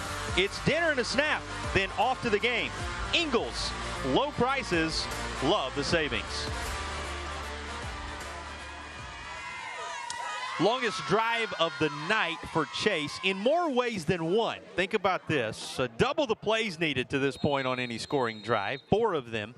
78 yards. That also is the longest of the marches tonight. And 154 by far the longest time-wise, drive-wise of the night for Chase. And they lead at 28-7, the homestanding Trojans. Here's the return up across the 20 to the 25-yard line. And that's where R-S Central will take over. And Tom, yes, it's early in the third quarter, but with the style of offense that the Hilltoppers run, it's go time from a drive standpoint. Yeah, it's real difficult to try to get yourself back into a game when you're down by 21 with the kind of ground and pound, and takes a while to score. But our coach with Nelson, you know, let's go play football. Let's go out. Let's play our game and see if we can have some positive success, particularly early on here in the third quarter.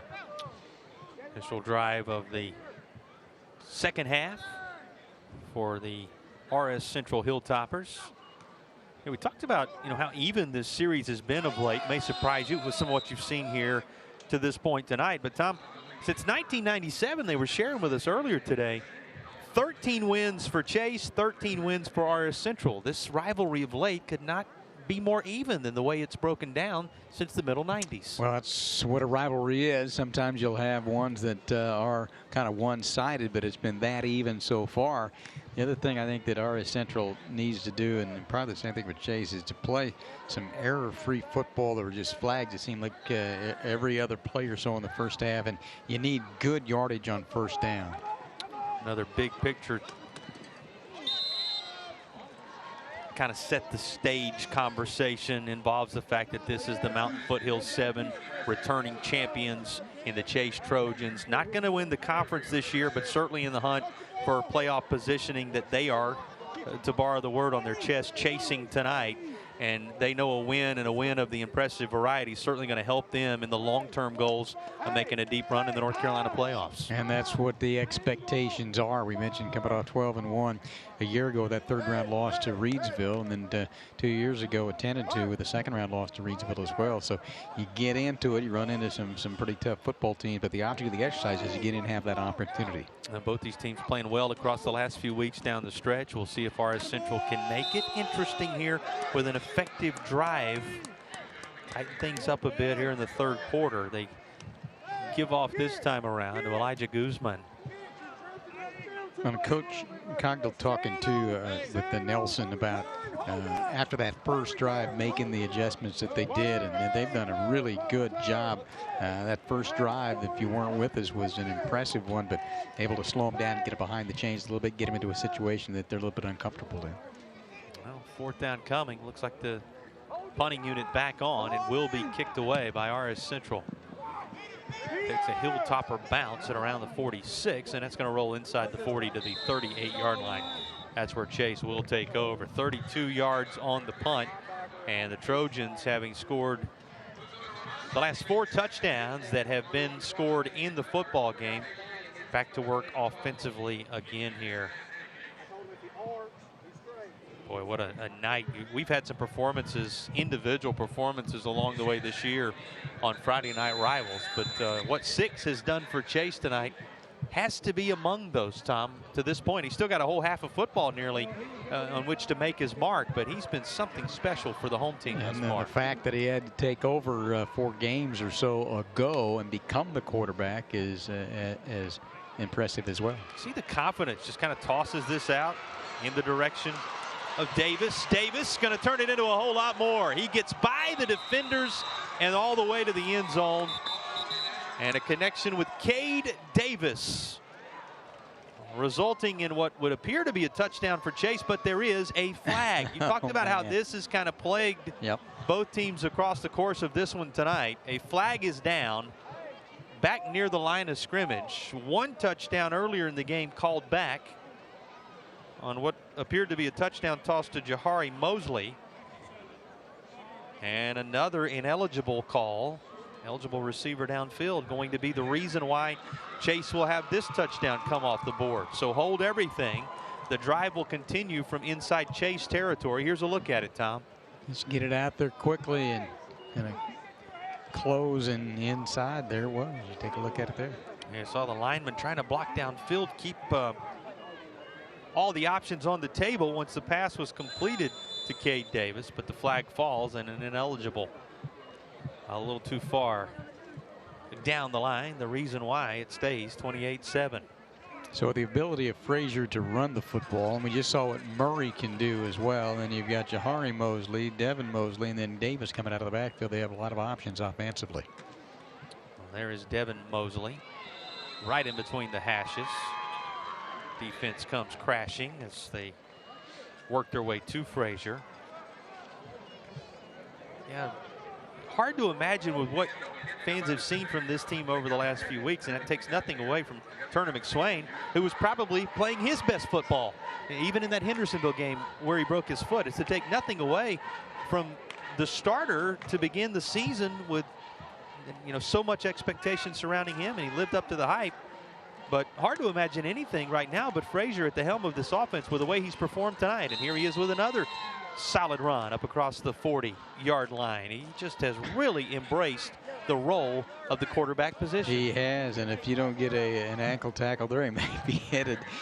He might still be running as we speak right now, but a good job to bring him down. And with his ability to run the football, and then the other options that we mentioned a moment ago, very difficult to defend, and you're going to have to make some tackles one-on-one out of the perimeter. They get the matchups that they're looking for, and that's what Coach told us in our pregame conversation was, I said, what do you do philosophically offensively? Well, we kind of get into the game and see what they want to give us, and then we're going to take what they give us. So that's a pretty unique approach. I've done that from the start tonight. Here's Mosley again, of course, talking Jahari Mosley this time, and he breaks loose.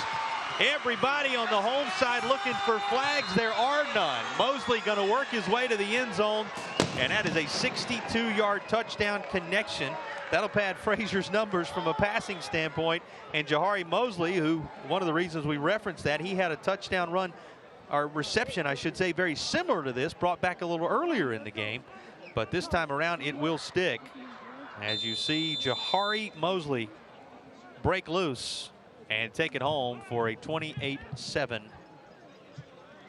advantage. This is going to be the result that Chase thought they had a few moments ago.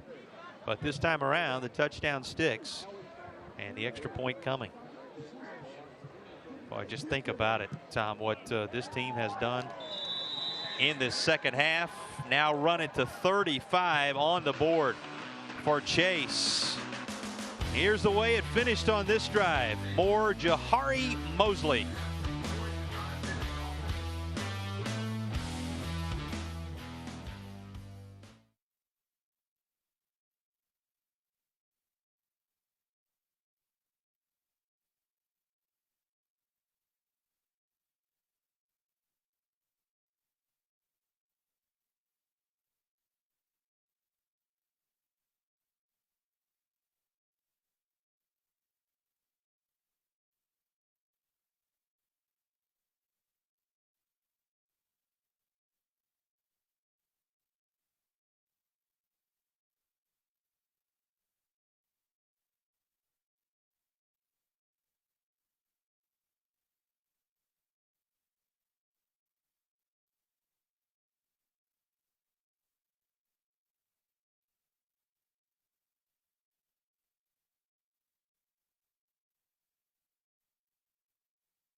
Well, plenty more to smile about on the home side. Our Asheville Smiles Cosmetic and Family Dentistry Smile Cam. And Tom, the second half starting in much the same way that the second quarter went and the first half ended. And you can see they are all smiles on the Chase side when you consider that the last 35 points that have gone up on the board have all belonged to the home squad. Well, nothing like to start off with 2 possession and 140 yards and 2 touchdowns. Big plays all over the place. They're explosive offensively, coming in averaging 38.4 at 59 against Patton, 70 against Polk. The last 2 games haven't outscored the opposition, 129-26 coming in. It's going to work its way all the way to the end zone. Gives us a chance to tell you 5 plays, 62 yards, and that one a minute 42 on the drive. That of course capped with a 62-yard touchdown pass to Jahari Mosley from Zach Frazier. And Jahari Mosley, 4 catches, 97 yards, and couple of touchdowns to his credit when you talk about the work of Jahari Mosley tonight. 6:06 remaining in the third quarter, and R.S. Central really, since that opening drive, finding it difficult to move the football on Chase since. Yeah, they made really nice adjustments and just can't get much on first down. Pretty good way to start there, though. Yeah, this will be one of the first times that you can talk about positive yardage on first down. Carlin McIntyre. And that was, you make a great point, Tom, the mark of that initial drive, the 15-play drive that resulted in 74 yards across 756 and a touchdown. It was those 4 or 5 yards on first down that set the tone each time the chains moved. 15 plays, and Chase, as we said at halftime, even when we're with it, ran 16 plays in the first half, and they've run 9 more in the second half. So they're like 14.5 yards per play in this ballgame over 25 plays. You have to take a moment and digest that. Let it sink in. 15 plays on the opening drive for RS. On the opening drive. Yes. That lasted almost 8 minutes, and then 16 plays in the entire opening half for Chase, as Tom was mentioning there. Just a really remarkable statistic. But, this was a Chase team that didn't touch the ball a second time until the second quarter. That's right. And somehow it's been touchdown after touchdown since that moment. I know you and I have been doing this for 10 years. I don't think I've ever seen that before. View one possession, that's it, first quarter. Very unusual start to this game when you consider the very different way that both teams scored, and yet it has been all Chase since those moments. Inside 5 to play in the third quarter now, and here's a third down. This RS team so good on third down. RS Central in the first quarter. Let's see if they can recapture some of that magic. The answer, yes. That's good enough for a movement of the chains, and the progress of the ball carrier ultimately stopped at around the 33 or 34 yard line, and that is a Hendersonville Family Dental first down. So a much needed start to what the visitors hope is going to be a sustained drive here. Jason, if you go back and think about it in the first half of action, it was, what was it, 7-7, and then Frazier made the tackle of Boone Hodge, who ran 59 yards. Looked like they were going to go in, take the lead, and then they went back down and pretty much took control of the ball game at that point. Yeah, it was a real pivotal moment when he chased down Boone Hodge from behind. The two quarterbacks getting together, although one coming from the defensive side of the football. And here's the first down play from just shy of the 35, and it's good for a handful. The thing that makes it tough for RS Central is the amount of time that it takes to move the football, and how many chances will you really have here now down the 28 points. And we talked about coming in 234 rushes, 34 pass, 27% completion rate in terms of that. 0 for 6 in the first half, so not a whole lot of ways to get explosive plays.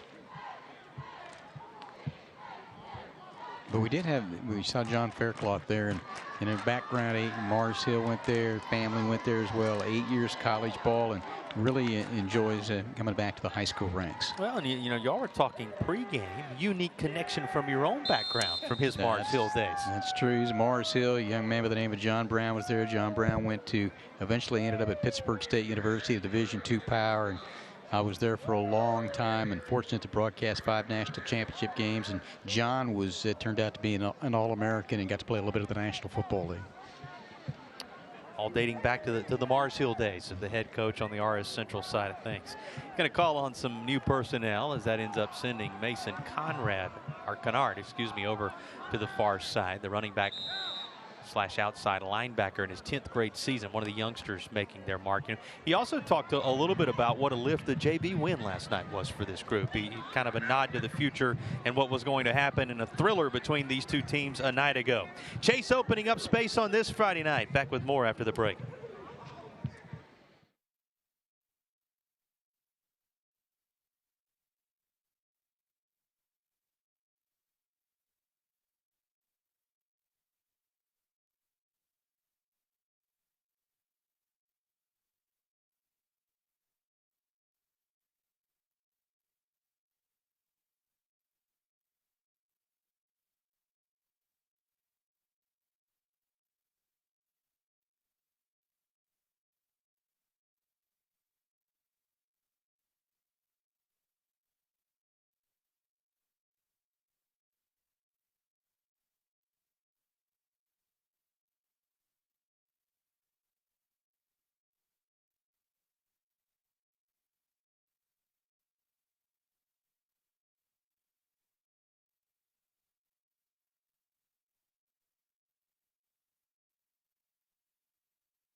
Well, Chase breaking the huddle, and they are continuing drive after drive to build on what has just been an impressive night offensively.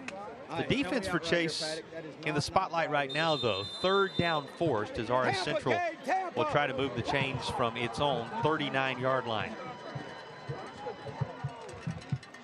Snap. Boone Hodge going to hand this off. Rushing far side is McIntyre, and he won't be able to turn the corner, but a flag comes in, and we'll see if that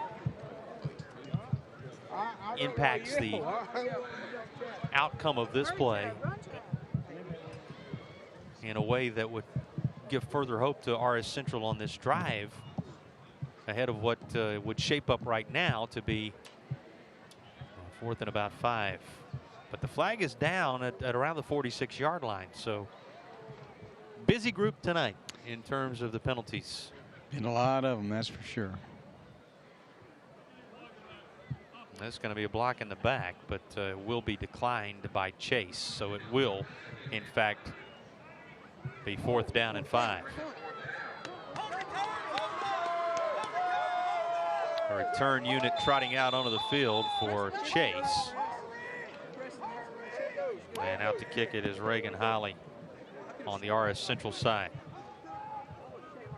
35 unanswered for the Chase Trojans as we near the final stages of the 3rd quarter. And this will bounce in the air. Everybody working away from it. It's going to be blown dead at the 34-yard line. Gives us a chance to check in field side. Here's Nelson. Yeah, thanks, Tom. Thanks, Jason. Well, I'm standing here with some of the gorgeous cheerleaders of Chase High School. Ladies, here we are. All right. Ladies, on behalf of My 40 and Friday Night Rivals, thank y'all so much for allowing us to be here tonight. For those of y'all who are seniors, we do wish y'all a happy senior night. We wish y'all well in all your future endeavors. And most importantly of all, ladies, at this time, we proudly present y'all a check for $500.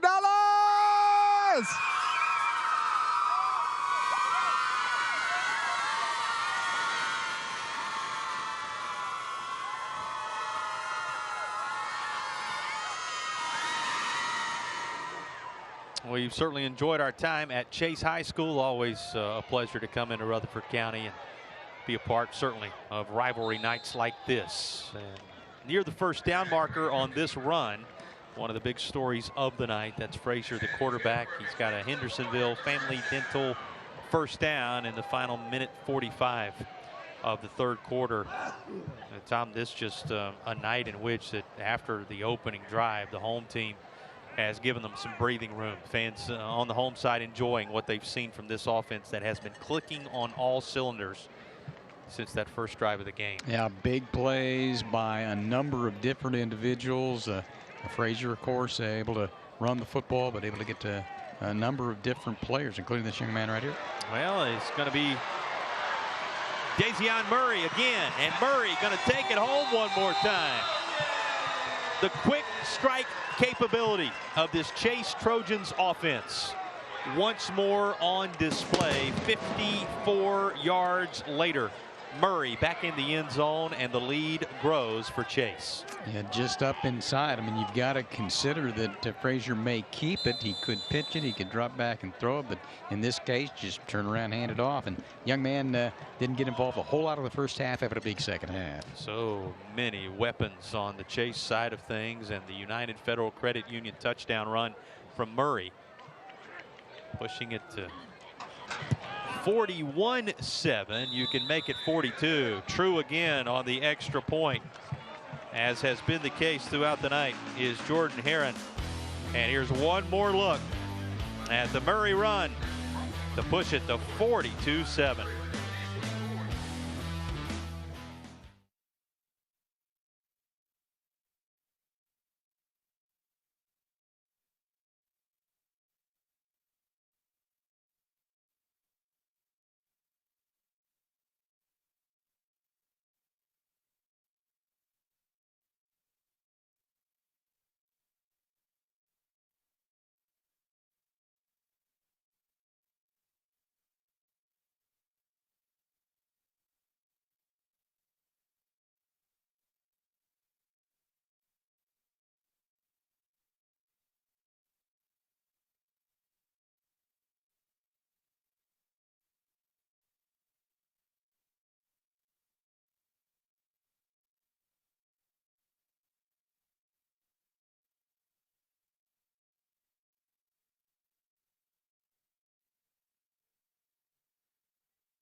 Minute and change remaining in the third period, and all Chase since the opening drive from R.S. Central. And that storyline continues to be built, Tom, on another quick strike drive from the Chase Trojans. And go back to your point from a moment ago, one thing he continues to learn about this team as they push toward the postseason, the head coach of the Trojans knowing he's got so many different weapons with which to work. Yeah, tough to defend what they can do offensively, and then the adjustments they made defensively to be able to slow down this R.S. Central team that has been really good the last 3 games. All right, Chris Cogdale watching a 2-play. That ball's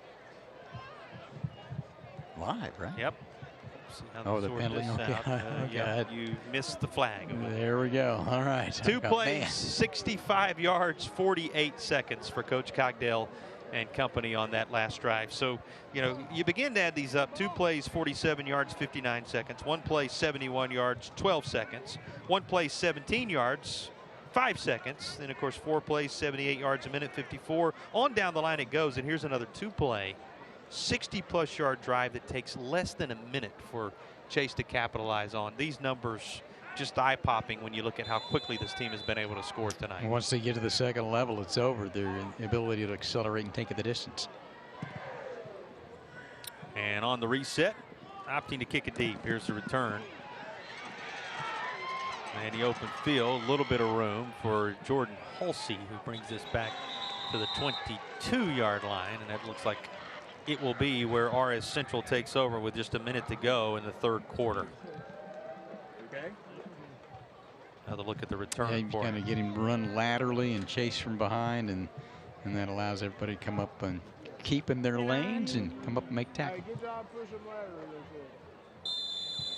It's going to be a night where the numbers, and we're tracking them for you as we work on through,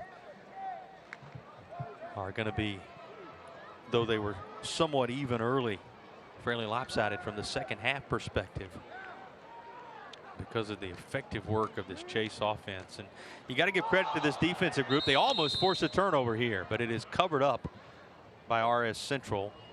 And for all the moments like this tonight, R.S. Central having not turned the football over yet. And here's one that the exchange, just a little bit of difficulty in communication. And even though 4 times the ball has been put on the ground, Tom, no fumbles lost by R.S. Central so far. Yeah, Hodge and McIntyre just not on the same page there. Hodge, I think, wanted to pull it out, and I think McIntyre wanted to run with it. In the end, hang on to the football, and give is going to be to Elijah Guzman again. And that may be ahead of the 4th down play, the final play of the third quarter. Just 5 seconds and rolling downward. A third quarter dominated by the Chase Trojans to build a lead to 42-7 as we enter the 4th. Back with the balance from Rutherford County on the other side. Chase explodes to build a 42-7 lead.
Carolina Furniture Concepts, over $5 million of furniture in stock, ready to deliver. Visit their Arden and Waynesville showrooms or go online to carolinafurnitureconcepts.com.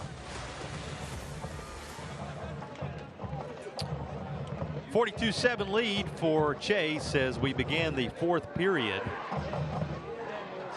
And it's going to be 8 yards needed. The line to make is the 35-yard line for R-S Central with the football. R-S Central, if you just happen to be finding us as we begin the fourth quarter, marched 15 plays to lead 7-0 early to the skies one more time, and that is picked off. Trying to complete what would have been the first pass of the night. It is instead taken away, and there is the initial turnover forced by Chase, and it is Tylen Payne, a senior DB, that comes down with the interception, and Chase is in business to begin the fourth once more. Yeah, third down long. Don't really want to throw the football unless you have to. In that case, you did, and it's kind of a rainbow out that way, trying to get it to Henny. Couldn't come up with it, and Payne able to come up with the interception and bring it back a bit. Was 0 for 6 tonight through the air. R.S. Central through 3 quarters. The yardage split, 311 total offense for Chase, 157 for R.S. Central, and much of it on that opening drive we talked so much about. And again, trying to connect on what would have been or was his 7th passing attempt on the night. It was not to be. Instead ends in the pick. And first down from the 31 for Chase. What a night for Frazier. 113 yards through the skies, multiple touchdowns, 175 yards personally on the ground, multiple touchdowns. And he gives off to Murray, who had the most recent of the touchdown runs. And a first down, a Mills River Family Dental first down to begin the fourth as Murray moves the chains again. Yeah, and look at Todd Elred, 57, 55, Ty Kilgo, both pole go that way. And good tackle there, because once they get to the second level, it's long gone. Probably worth giving some love to that offensive line tonight. Oh, yeah. Talk about how many red zone opportunities they've capitalized on, and how many long distance strikes the Chase squad has capitalized on. This is caught and hanging in there. Knowing he was going to take a lick, Devin Mosley makes the reception just inside the 10-yard line. Levi Vogel in that hero position. 6 feet 175 senior made the tackle. Mosley, both have had good nights tonight. First down, goal to go.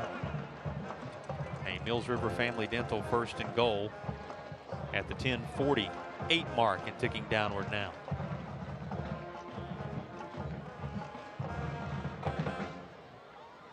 Looking for an even higher total on the consecutive points scored by Chase. This is a team that, after giving R.S. Central the football first, Chase won the toss, deferred, giving R.S. Central the opening drive. They marched those 15 plays we've talked so much about and took a 7-0 lead, but have scored nothing since, as Chase is looking to make it. They cap this off with 7 more, 49 unanswered. And now very methodical at the 10-minute mark ahead of the second down and goal play. It really is a story, Tom. Once they took the reins of this football game, they have not surrendered them back. I tell you, they've done a really good job of getting R.S. Central into second and third and long and in uncomfortable situations, and been difficult to pick up a first down after that. Guess who? Frazier, he stretches out toward the goal line. They're going to spot him down inside the 1. Frazier was looking for his 3rd rushing touchdown of the night, including that opening drive that set the tone, and you can see his field vision on display for you. He is a tough customer. Going to turn, give off, and dancing through traffic to find the end zone is Murray. Dazion Murray back into the end zone, and Chase has made it 48-7 now with another United Federal Credit Union touchdown. Chase doing as much as anybody on Friday Night Rivals this year to let you know about United Federal Credit Union. That's the latest of the Chase touchdowns. This is how close it was on that play prior, as Frazier stretched the football out, and then of course he handed to Murray, who scored the touchdown on this occasion. Murray, we can see him take it the distance, also up inside. And again, talked about that offensive line, and they're getting the job done tonight as well. Just as important, the work of Jordan Heron on the backside of each of these touchdowns. He stays perfect, and here is the run down to the goal line, and again, it's Murray who rushed it in following that for the TD.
Well, tonight, Western Carolina reminding you to keep an eye on our fans of the game. Western Carolina reminding you to use your North Carolina advantage. At Western Carolina, high-quality education, never more affordable.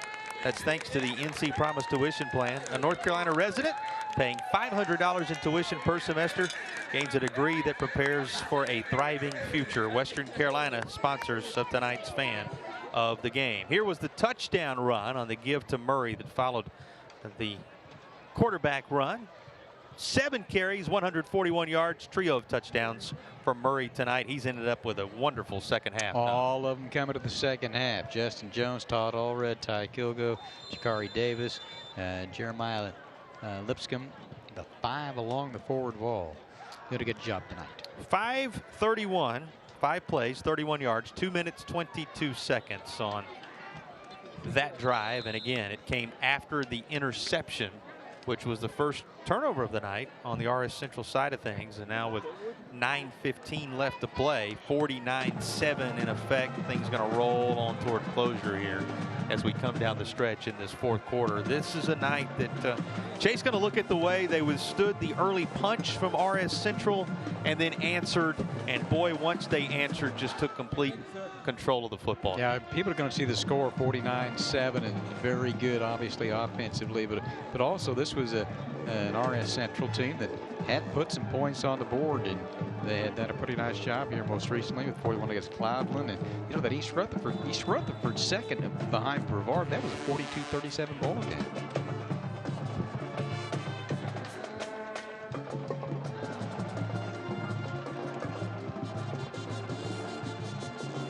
Rushed across the 35 to the 38-yard line.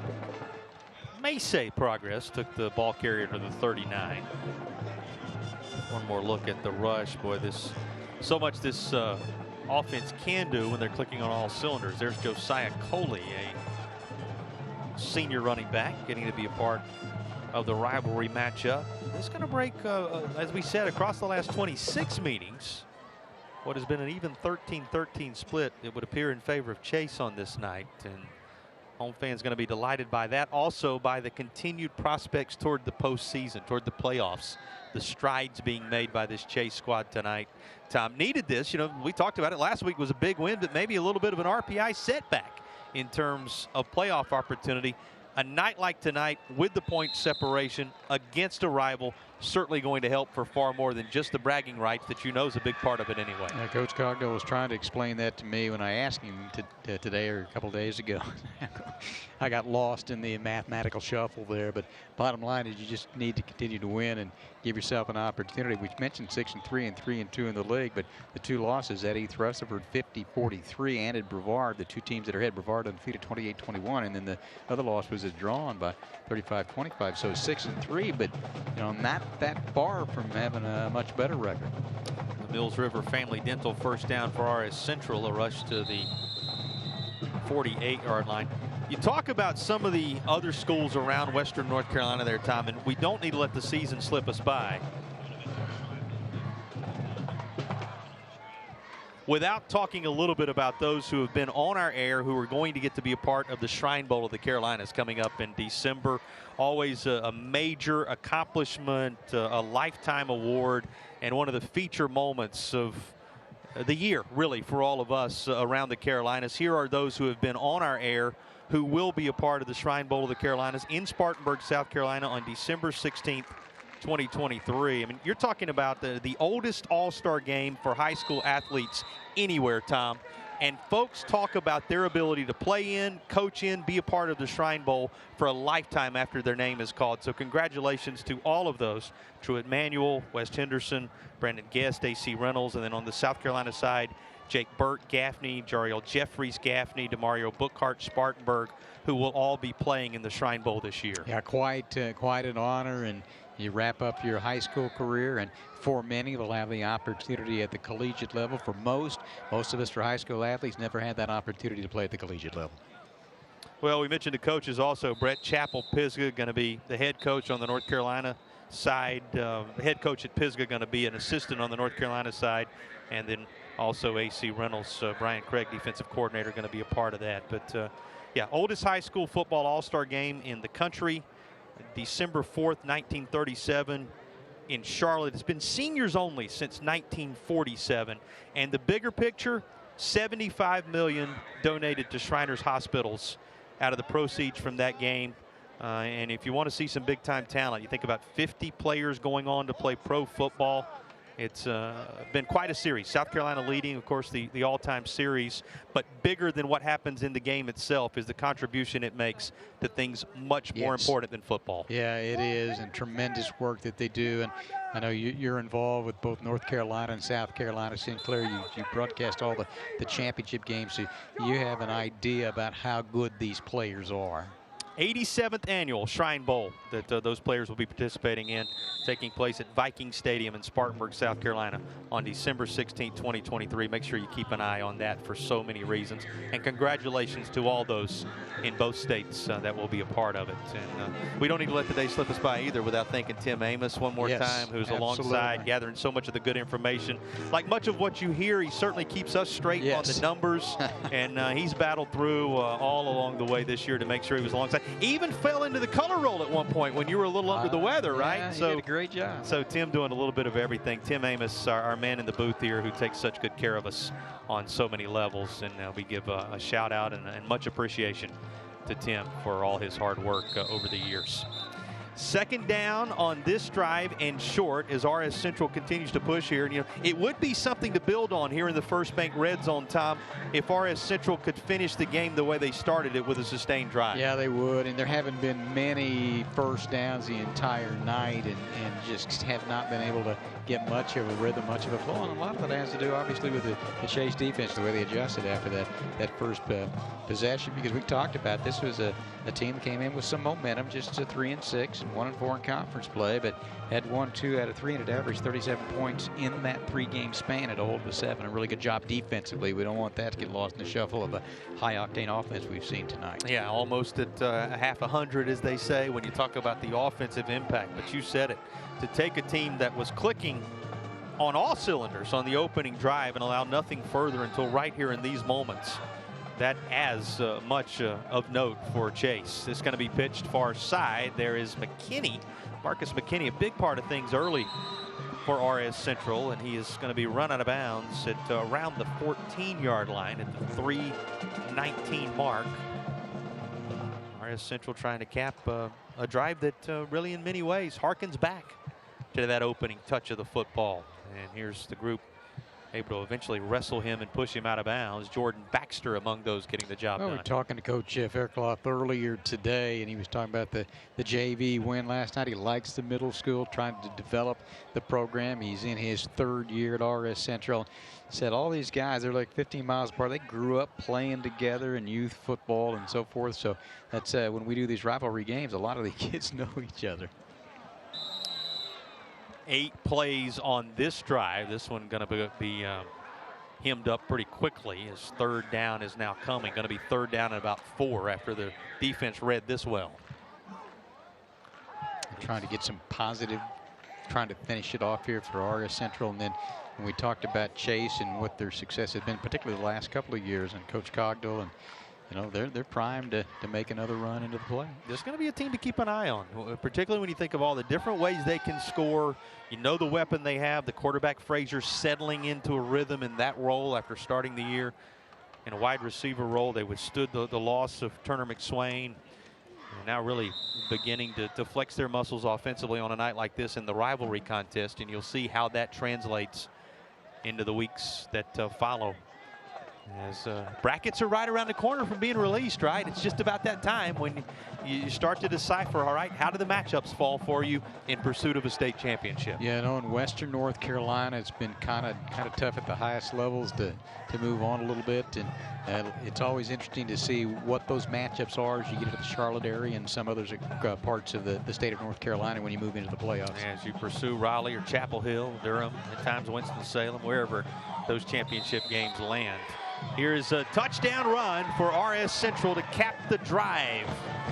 Touchdown, Josiah Coley is going to be gathered by his teammates for congratulations after the United Federal Credit Union touchdown run with 1:02 to play. And it kind of bookends the night to some degree. An impressive drive to start the night, an impressive drive to finish the night for R-S Central, a night that was difficult in between, but certainly they showed you what this offense looks like when it's working on that most recent drive.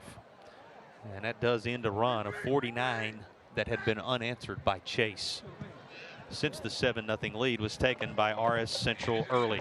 Extra point is just as true.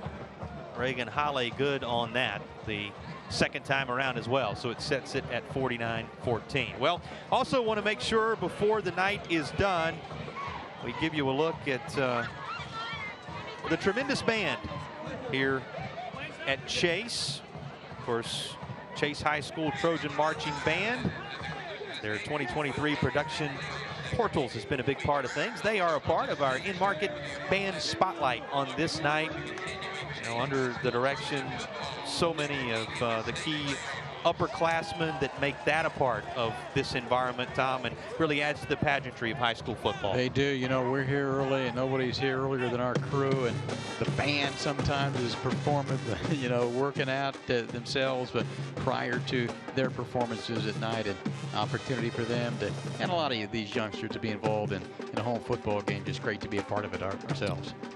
Now there is the band, our in-market band spotlight here at Chase High. Well, time to take a look at our drive of the game, and it's going to come after the turnover, after the, well, we're taking a look here at the punt, and it's going to be the one where the punt was returned. Actually, that's our special teams moment that set up what would eventually become the drive of the game. All this capped, as you can see there, by Jahari Mosley. So there's our drive of the game, and as always, across the course of these Friday nights, a Prestige Subaru drive of the game brought to you by our friends at Prestige Subaru. Well, they said the turnover and then the drive. That was the big special teams play instead, Tom, which was just as consequential, the special teams moment, when things were still in doubt and Chase was just beginning to roll. Yeah, just kind of shanked it there. Good job to make a nice play on it, and we have seen that it doesn't take long for Chase to score a touchdown.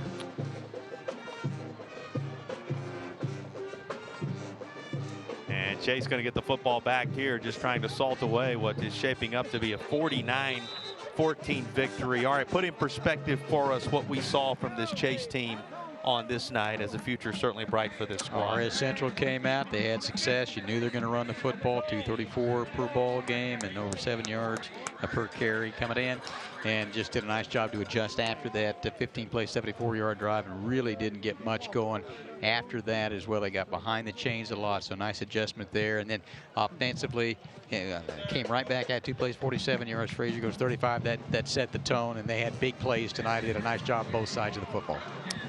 Well, that'll bring us to the end of things. They shake hands in the middle of the field after a 49-14 win for Chase.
Well, at one point, a stretch of 49 unanswered for Chase after the first R-S Central touchdown and before the final one on an extended drive to cap things. As a result, it's a 49-14 win. Talked about how evenly this series had been split since '97, 13 apiece. This one goes to Chase. They take the command in recent years and certainly have the bragging rights in Rutherford County as a result of this. And Tom, it was a night where, you know, you talk about Frazier and what he's become as a field general for this Chase squad.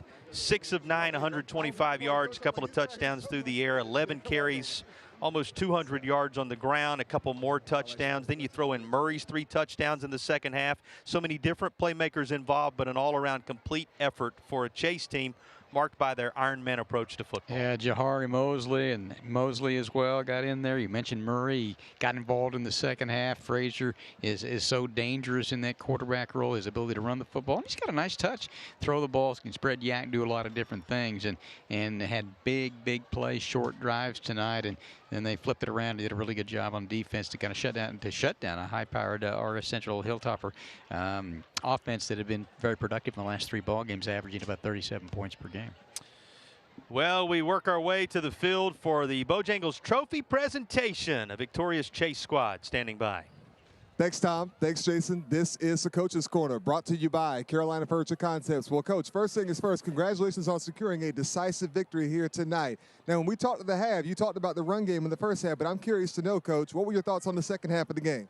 We did a good job. We talked about not letting up, coming out fast, getting a score, trying to make them question whether they really wanted to be here and play the game.